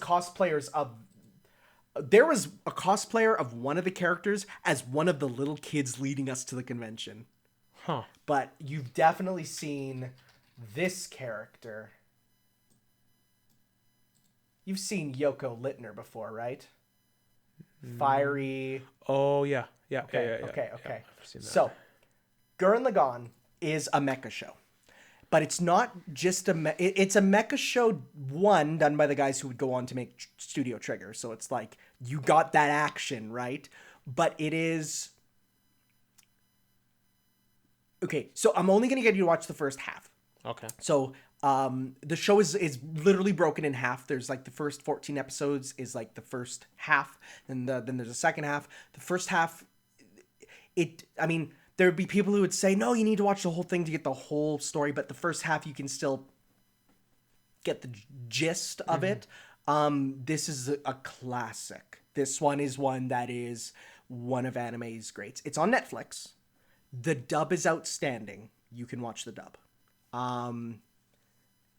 It's giant. Again, on the sliding scale of mecha, with Gundam in the middle and Evangelion at the end, where this is Eva's depressing, Gurren is optimism. Okay. So it's you're gonna get hype. Okay. Okay? Okay. Okay. To be honest, I'm not a huge fan of the mecha genre, but I'm willing to give it a chance. This will change. Okay. This will change. Okay. And where's it on?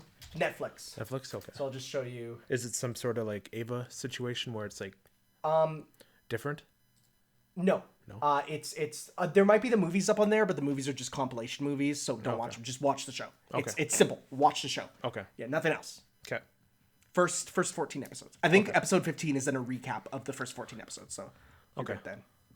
My turn? Yes. Okay, so I watched a video of this series from someone who just hopped into it, and he described it as real life anime. Okay, and this is a Western game. This is a Western movie series. What? Yes. He was under the impression that it was boring. It was like by the numbers Western trash. But when he went into it, he was like, "This is just anime." Fast and Furious? Wow, you got it like right away. How did you? Is it like, because nail that it? person was me?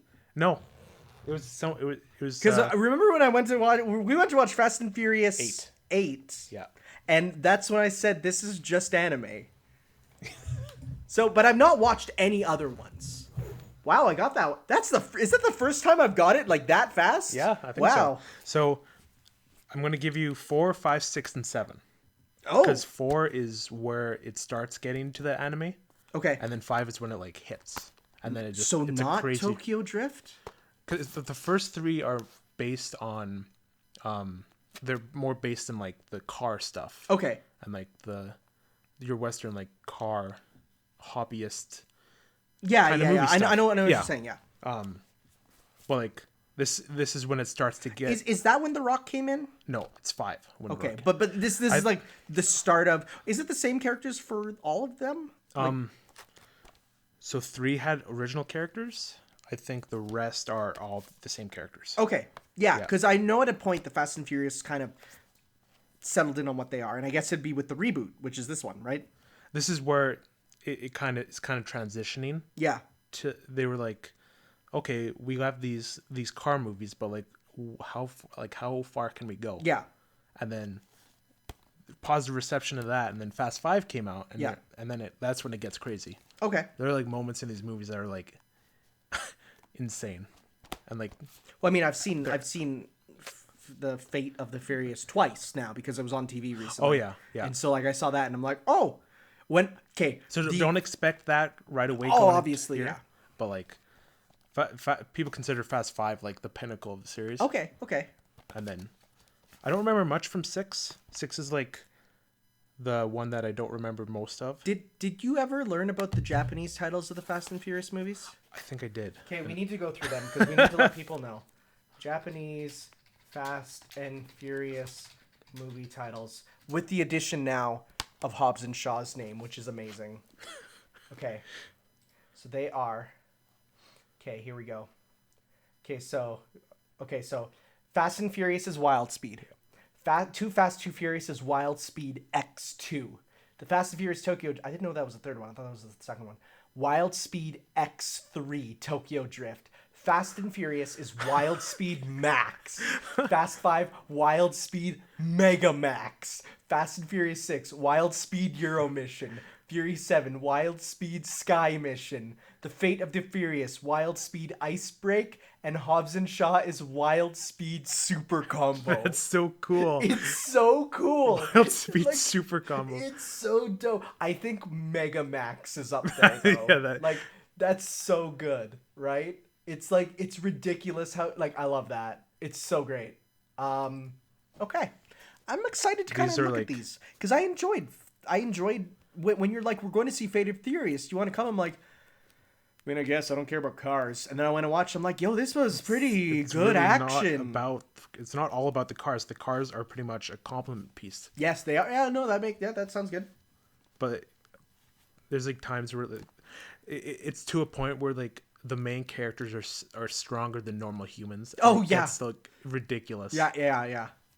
So Even stuff with like the exploding car that they're driving in, it's like, yeah, it's a little nuts. So like at the beginning of the 4th one, there's like a scene that's like already crazy, and it just Okay. ramps up from there. all right. I'm looking forward to watching them. So it's Fast and Furious, Fast 5, Fast and Furious 6, and then Fast Furious 7. Yep, sounds good. Cool. And I think there's like a overarching like storyline that goes through, and they like recap it. Well, yeah, I because think I you'll be okay. got a little bit of it from Fate, so Yeah. not that Fate. No. Oh my god, imagine if they crossed over. Oh, that'd be wild. I still have yet to see Hobbs and Shaw. I want to see it. I've heard it's not exactly the good trash that people wanted. It's like a little below that. Like It definitely feels like it, but I like still want people wanted it to be like the goodest trash, but it, like I've heard that it doesn't reach that level at least. It's like still doing well. I yeah, think. yeah. Well, of course. Oh, these movies make big bucks. That Chinese market, man. Cool. All right. You know what I totally forgot? The border battle cards. Yikes. Can you stall for space? Talk. You know, I'm like terrible at that. Talk. Just start discussing your feelings of how Banjo and Kazooie feel about each other.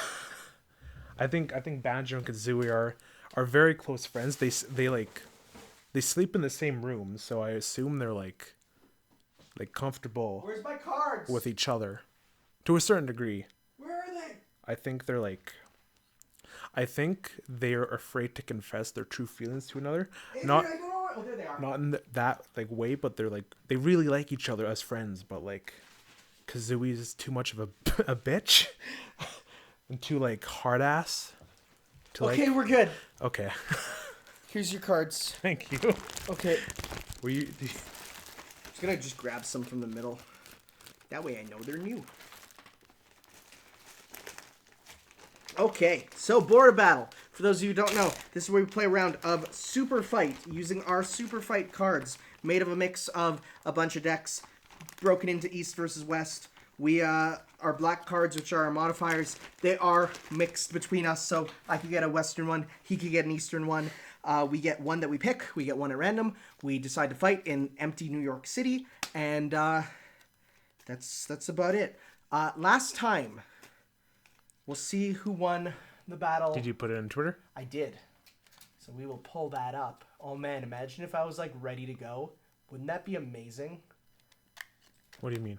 Like if I had this ready to go and didn't have to look at it on the podcast, look it up, wait for my internet to load. That'd be so cool. So okay, last week we had Guts in the Oh yeah, Mark 1 that's right. versus the funny yellow dad Homer Simpson But with like with Olive Springfield. Let's see the results. Who won? yes, It was you with no the one voted funny for. yellow dad, because people were like, you could have had the Mach 1 use its like tire like chainsaws to get out of the cage, to which I was like, I'm gonna be real, I've seen the live action Speed Racer and that's about it. And that movie is a trip. Cool. Okay, so I'm still shuffling you're here. still shuffling every day. You're shuffling. No, Okay, that's like an old song now. not really. That song plays on like 90s radio. No, it doesn't. Like that song. That I song. used to appears on the listen old- to that a lot old oldies. when I was like Really? in Hawaii. No, Maui. When I went to Maui. Okay. When I was young. Man, if you were to, I should do a stream one day of just going through my old iTunes purchases, because that is a trip in and of itself. Do you sometimes go through your like iTunes library and like go to like the old stuff and I'm like, wow, did I really listen to this? Yeah, But also at the same time, it's know like what? a nostalgia trip. I'm gonna say 90% of the stuff that I got there, I really actually still love and listen to. Okay. There's like a lot of that has never left my phone. Okay, I'm good to go. So we each draw 5 white cards to determine what our hand is of characters that we get to choose from. Oh, Yeah. Don't look. I'm not looking. Oh, so I got a card called My Significant Other. Can I make that saber? I can't. Okay. Oops. Okay. Oh, okay. Ooh. Oh, you know what? That's a good one. I like that one. So I got mine. And then we get to draw 5 black cards to pick our modifier. And as I said, we do get a blind draw after that of one that will affect us regardless. So once you pick your 5... See, I'm in the boat of like, do I want to go strong or do I want to take a unique turn of something I really like? Hmm. I think I'm gonna go strong this time. Okay. Yeah. Okay. Oops. Destroyed the microphone. How many? Black. 5 black. 5. Okay. You think there's like a JoJo version of these cards? I think there's some JoJo. So I bought both anime decks, but I have 2 of the second anime deck because every time they send me, I'm like, you send me the wrong one. Okay, we'll send you one. It's a second anime deck. I'm like, why? I want the first one, so I'm just never gonna get it, I guess. But there probably would be some JoJo. If they made a third one, at least there would be. I don't like that laugh. I don't like that laugh. King. Ooh, that actually. Ooh, all of these are good. Okay, I'm not gonna do that one. I'm not gonna do that one. Don't look. I'm not looking. I'm not a cheater. I mean, except in Zelda trivia, but. Now you admit it. What? Get rid of that. You know what? I'm gonna do that one. Okay. So, What about the random? are you ready to go? Draw your second random, or draw your random? Sure. I'm drawing mine. Please be good. Frick! Oh no. Well, at least we both got bad ones. Oh no. Oh no. Well, but I might be okay though. Mine I might be able to get around to. Okay. So, I will say, mine involves drawing a random character. So I'll just say it right now. So, are you good to go? I'm good to go. Are you? So mine is the Blue Eyes White Dragon from Yu-Gi-Oh! 3000 attack power, 6 stars. Sadly with no legs, but he does have wings, so we can get around that. And from The Walking Dead, on a scouting mission with blank, I will draw a card and see who they are on this scouting mission with. The answer is Evil Ryu. So we have Evil Ryu with a legless dragon on a scouting mission. Okay. So I am Hulk. Like the Hulk, the Incredible Hulk. Yes. Okay. He has 2 extra legs. but he's only 6 inches tall. So he's this tiny gremlin thing that has Tiny centaur Hulk. Yeah. Okay. He can go really far because he has 2 extra legs. Hulk smash. He retains the strength. He's like Ant-Man. Okay. He retains that strength. Okay. So. All right. So, okay. The stage, Times Square, New York City. No people. Does this dragon have wings? He does. I'll pull up a picture of him so Okay. you know what the Blue Eyes White Dragon looks like.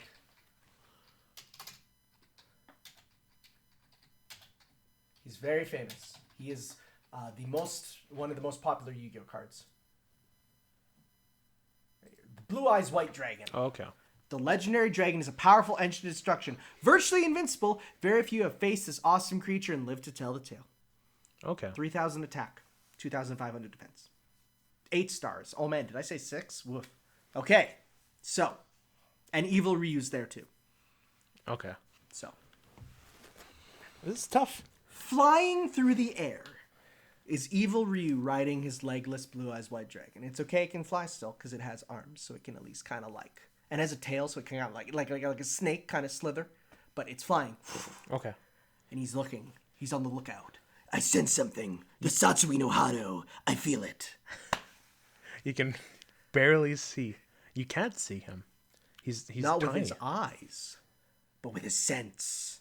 That fighter's sense. Evil Ryu feels it. The powerful aura coming from below, but he doesn't know what it is. All he sees is that green speck. So you're like flying in the air, right? Yeah, like above, right above Times Square there. So like in that open space between the. It's not that huge of a dragon. You can ride it as you're like scouting. Yeah. For me. Yeah, because I'm looking. This huge steel beam flies straight towards Evil Ryu, and it impacts him hard. He falls off. Okay. He's flying down. It's like Iron Man in Avengers 1. He's flying. He's falling down. Okay. Blue Eyes sees that and goes to descends and uses its arm to grab and put him back on the back. But now, by this point, it's too late. So use the wings to slow its descent. Blue Eyes is now on the ground with Evil Ryu in hand. All of a sudden, this like wrecking ball with a chain wraps around the dragon, and it does multiple times. Okay. Like multiple wrecking balls to add the weight down, so he can't take off the ground anymore. Okay. And I was like, "What the hell's going on?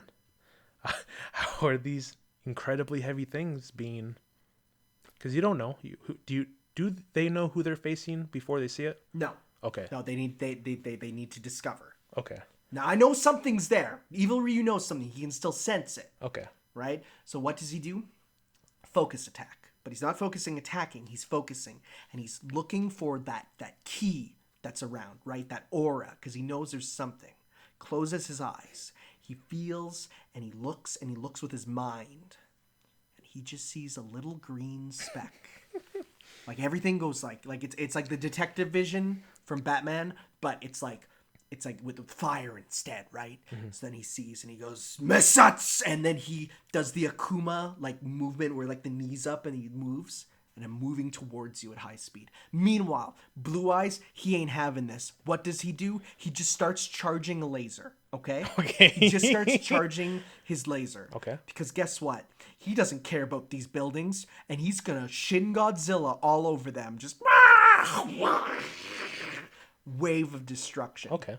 Okay. Hulk, the little tiny Hulk is he's dodging that because he can go really fast places. He can just launch really quickly. Okay. So like, I get on your back, and you don't feel it because he's so light. I don't know about not feeling a muscular green. What were you, 6 inches? Yeah. 6 inches is like that, right? Okay. Like that's like an action figure on your back. You would feel an action. Would a dragon feel that though? Oh, are you talking about dragon? I thought you were talking about Evil Ryu. You're gonna have to specify. I'm going jumping on the dragon, on the back of the dragon as you're doing this the beam attack. Okay. So you can't hit me. Okay. Like, and what do you do? Does this dragon have a weakness? Virtually invincible. Very few have faced this awesome creature and lived to tell the tale. Okay, I start punching really fast and hard into the back, trying to like break the spine of this dragon. All right. And then all of a sudden in the background, all you hear is die 1,000 years of death. And you just see this dude just like move towards you. Suddenly, you are grabbed because you're too busy punching the dragon. You are dragged to hell and beat by 1,000 demons. That technique is the Raging Demon, and only one has ever survived it. And that's again from Street Fighter Alpha. But Hulk is very strong. You can't take him down. He has survived a lot of stuff, as you have seen in the MCU. I think he could survive this. You think? Okay. So then I bring you back up. You still have life bar, let's say. In Street Fighter terms. You still got life, right? Okay. So Blue Eyes then, still wrapped up, what does he do? He starts to get really mad to a point where he's just taking those wrecking balls that are attached to him and he's just spinning them around. And with the centrifugal force is now basically a giant dragon Beyblade. Spinning around using the wings and the wrecking balls to now just, it doesn't care. It's gonna hit what it hits. If it hits Evil Ryu, it hits Evil Ryu. But if it hits you, it's gonna hit you. And the good news is, you're preoccupied with Evil Ryu right now. In fact, you're together. So you know what? See that wrecking ball? Smacks into both of you. Okay. Right? Evil Ryu, what does that do? Makes him angrier.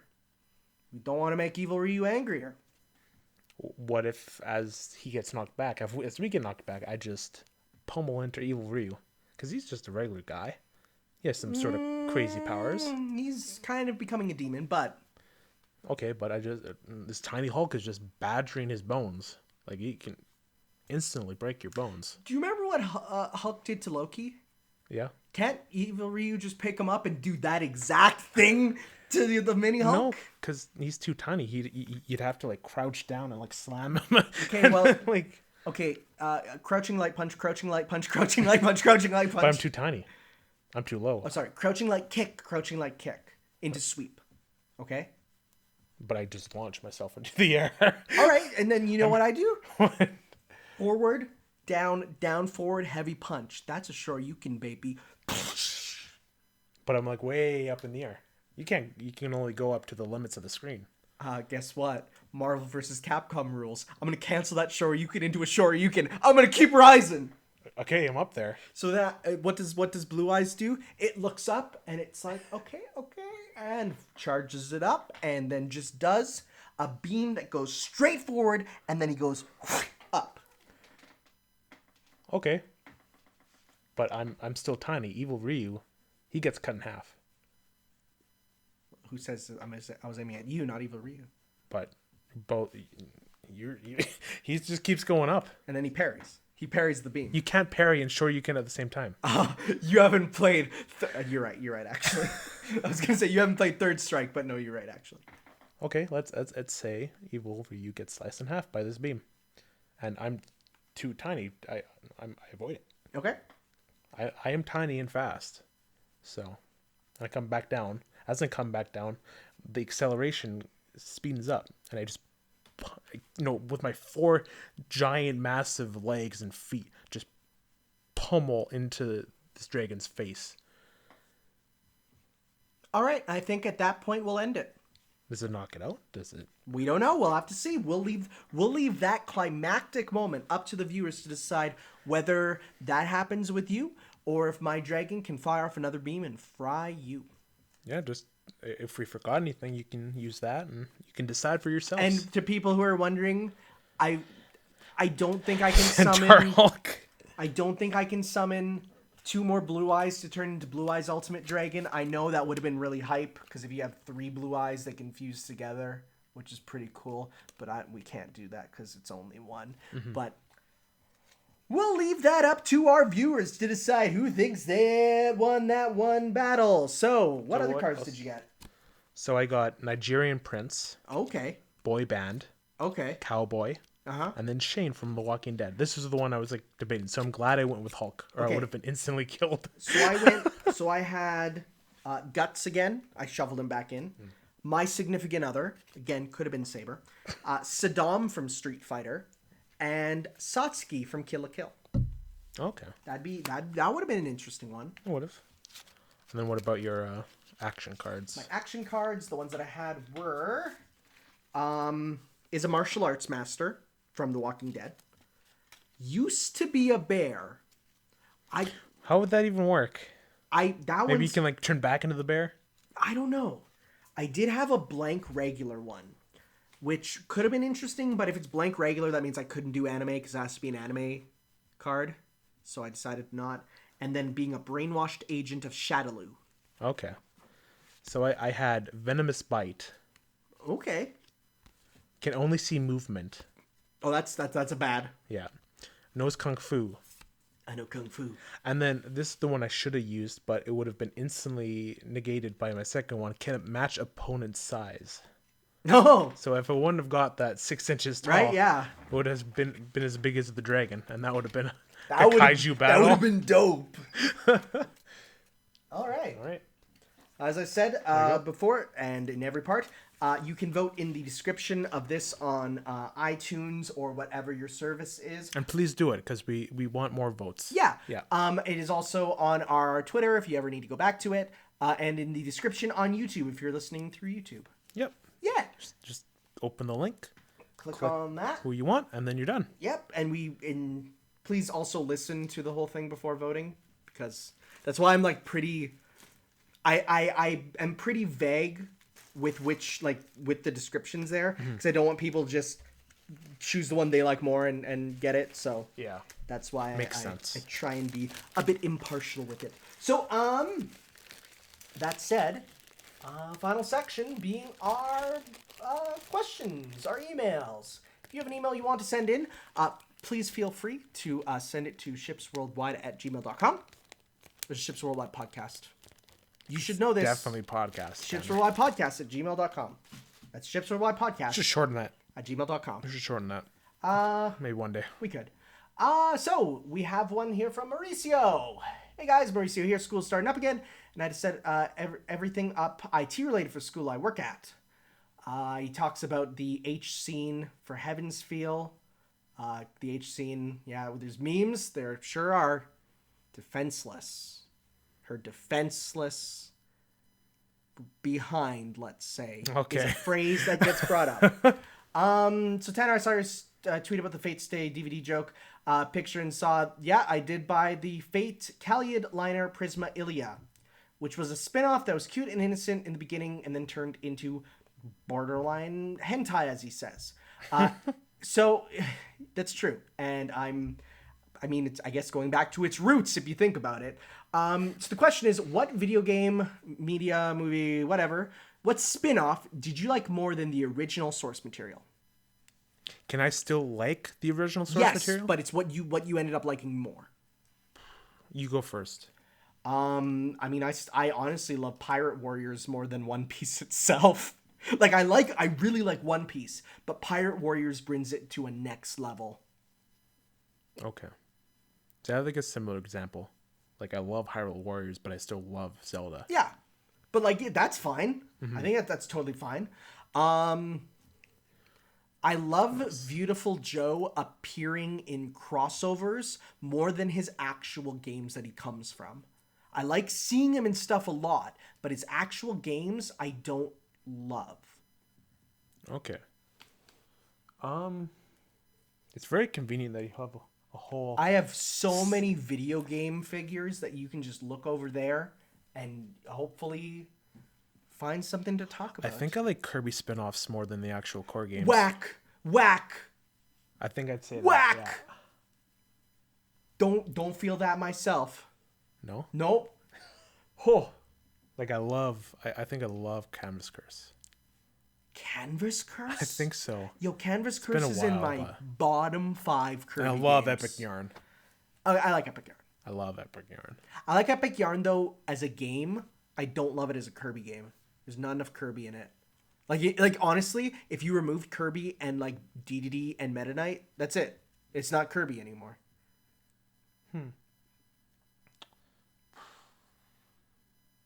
I'm still looking here. I do like Mega Man Battle Network more than the original classic games they're based on. Oh yeah? I love Battle Network way more because it's like taking these good character designs and just cranking up the anime on them and making it be like collecting them. It's dope. I love Battle Network.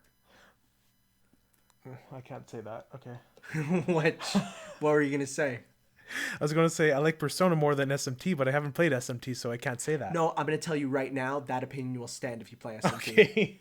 Ooh, Beat's not going to like that. No, but it's true because you're not like SMT is super like aside from Nocturne, you don't see your character in those games. They're first-person dungeon crawlers like Persona Q. Okay. And like you don't see your part like even in Persona Q your character jumps out for attacks. It's all first person like hardcore dungeon RPGing, right? Nocturne you at least get to see that and that's cool, but it's like yeah, it's different. And that's why people are excited for 5 cuz SMT 5 you can see your character again. So like, Stay excited. it's coming. You'll need it. What? You'll need the excitement because you're not going to get anything else. What do you mean? Because they're never coming out. It will, dude. Remember they announced Shin Megami Tensei Cross Fire Emblem like 3 years before Tokyo Mirage Sessions. Do they? Oh yeah, like people forgot about that game and thought it was dead, and then they announced SMT or hashtag FE, and they're like, oh my god, it's alive. So I'm used to it. I think I'm like the opposite side of liking the original more than the spin-offs. I'd say by a long shot is Pokemon.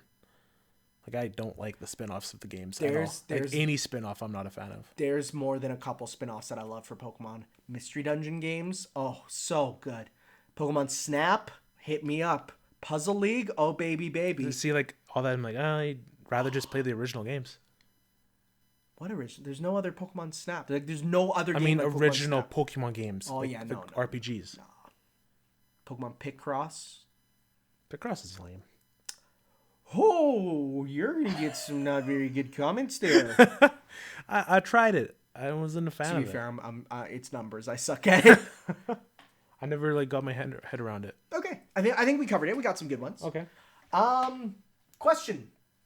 With the knowledge you have in the present right now, what is something you would tell your past self about? So he gives an example. I would tell my younger self about those third-party warehouses where you can buy stuff from Japan and send it to the States, and tell them howlongtobeat.com so I can see how long a game is for my buck. I feel like this transcends video games, and it goes into like. No, I would start with video games, and I would say, hey, young me, don't invest that much in Sonic the Hedgehog. It seems good right now, but trust me, even if it's on the it's not. Like, you'll get some good experiences, but you will get a lot of suffering. You will have a lot of suffering. Back out on the Sonic, invest in Kirby. Create a Kirby podcast. Create a Kirby fan website. Be the Kirby master. Don't touch Sonic. I think I'd say like get into the RPG genre now, Yeah. like when you're younger, and like. We just ate. Why did my stomach just make that noise? We just ate. I wonder if the mic picked that up. It didn't, which is gonna like it. Just, what the heck? I definitely say invest more into the RPG genre, and like, I know you don't like it now, Yeah, but like stick with it, and like, yeah, Yeah, I definitely say that. It's like stop playing Burnout Paradise for the millionth hour, and like try some other games. That's what I'd say. Mm-hmm. Yeah, like definitely play more Easter games and stop playing Call of Duty. yeah. My advice would not be play more Western games. I would not give myself that advice. I'm sorry, it's true. I would say though, ask to borrow friends' games more and try stuff. I only really did that once with Assassin's Creed, and it really turned me off. But I would be like, similar to what we're doing now, like I would say, ask friends to borrow stuff and just give it a go, right? Try new stuff. Mm-hmm. I would also say don't become a console fanboy. For a while, I definitely was. Like, I was very much like, I'm only gonna play Nintendo! And then after that, I was like, Nintendo's lame! I'm a PlayStation kid now! You know, so it's like, I would say don't do that. Don't even rag on PC that much. Like, I did for a long time. And I mean, okay, PC fanboys, oh yeah, I will make fun of them forever. People are like, it needs to run at 120 FPS, 8K, and needs to be ambient occlusion, and it's like, shut up. But, you know, I would say, don't worry about allegiances and all that. Just play games. Just enjoy the medium, right? That's the one thing I'd say. I also say like, play these specific game genres, but I'm not going to say why. It's because it's going to be all like franchises from Smash. Oh yeah. And be like, then you'll be able to get like marked out hype because you played those games, right? But like, my younger self doesn't know why I have to play these specific games. He's saying I should play this thing called Dragon Quest. Does he mean Dragon Warrior? Yes, for now. Yes, Dragon Warrior. It's like, play Bayonetta. What's Bayonetta? Well, but yeah, I think that's yeah. I think we both covered it out there. cool. Don't invest in Sonic. It's not worth it. Well, that's about it then. That's about it for this podcast. No spoilers section. No, not much to talk about. We might. No, nothing. Nothing. No. Don't worry. Don't worry. Okay. So, what are we looking forward to for our next 2 weeks here? Definitely changing around some life stuff. Yeah? Definitely getting that started. We did some out-of-podcast deep real talks. Yes. And I feel like I want to get to somewhere where I want to be, but it's gonna take a bit. The journey of 1,000 miles starts with a single step. Because for a long time I was Wayne like... Gretzky. For a long time I was in that stagnant state of mind where it's just like, do this, and like... You thought you had to do something even if you don't think it's the best thing. Yeah. Yeah, but now I'm like thinking of like, if I like when and if I do these things, I'm looking forward to that, you know? Yeah. Like being able to take advantage of more opportunities and get out there more. Yeah, Because yeah. I've been wanting to do that for a while, but I've been kind of stuck in the, if I'm not making money, all the time, it's like it's not worth it, or it's like I worry about it, you know. Mm-hmm. So I'm looking forward to like changing around some stuff, like not delivering pizzas for the rest of my days, type thing. Yeah. Yeah. I'm looking forward to having the last little bit of my summer vacation, you know, enjoying this. I was really worried that this would feel like it would go by too quickly. But honestly, I feel like looking at the amount of time I have left and all that time, I'm like, I think that this is a good amount of time. I feel like I'm about ready to go back to work. Mind you, being paid to go to Japan, being paid to go to Animathon. I'm so jealous, man. That's pretty good still. But looking back, I'm like, yeah, I'm excited to go on and try new things and rework what I had with my students, change up my classroom, put up that Dr. Stone poster so the kids would be like, yeah, science, you know? So I'm looking forward to it. But for now, I can't go back to school because they're still cleaning up the ceilings, so I can't go in. But I want to. I really want to. But I yeah, I'm looking forward to just like trying new things and hoping that I just don't fall back into the hole, because I'm really comfortable where I am, and I don't like being that comfortable, you know. I'm that kind of person who wants to like be. It's really weird. Some days I'm just like I don't want to do anything new, and then some days where it's like. I think that's normal for people though, because like there's days where I'm like even when I was in Japan, there was a day where I was just like, man, like I'm here and I love it, but I don't want to go on an adventure today. I've gone on so many adventures. I just want to have a nice day, you know, kind of to myself. And that's normal, I feel. We need that every now and then, right? And for some people, it's the other ways. For some people, they are, you know, and it's introverts and extroverts, right? They do so much out, you know, they don't do stuff, but then they say, I want to do stuff as like their exceptions. I don't know. There's a lot of different ways you can look at life. It's all about balance, right? It's all about trying, like, you don't want to do all of one thing. You got to balance it, you know? Yeah. Just have to do a bit more soul searching and try to do that. And there's a whole thing with student loans. I got those taken out for my journalism semester, but now that like I don't think I'll continue with that. I don't know if I'm going to be able to keep that. I have no idea. Yeah. I have no idea how that works because I never dealt with that. To ask the counselors and the people. And you know what? They might tell you something about like, oh yeah, if you have intentions of going on to do something else, you can transfer it over to that instead, right? Yeah, that'd be nice. They'd help you with that. Yeah. Life advice from Ships Worldwide. If you have a problem, talk to somebody who can help you. You'd be surprised. They will fix it.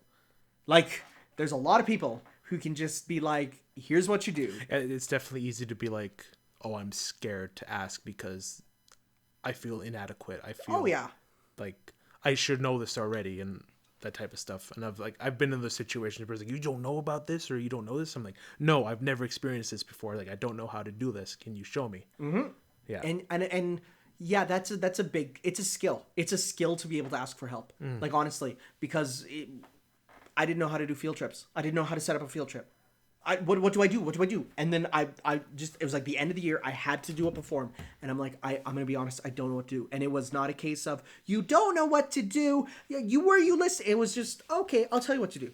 Done. Easy. And I'm like, what? It's not that bad. You know, so it's, yeah, when in doubt, just ask for help.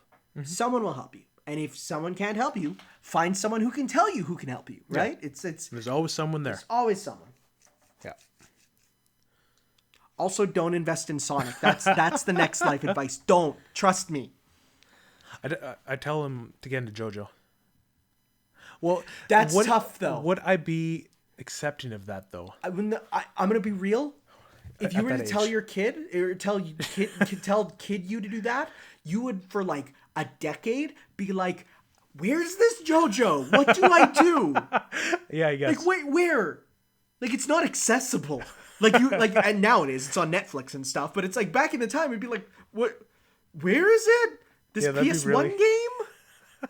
This like 6-episode weird 90s thing? What? JoJo Siwa?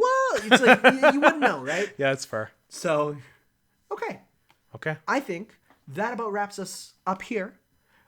In those weeks, we will be taking a look at Gurren Lagann, as well as the Fast and Furious 4 through 7, right? Okay. Yeah. Okay. Just checking.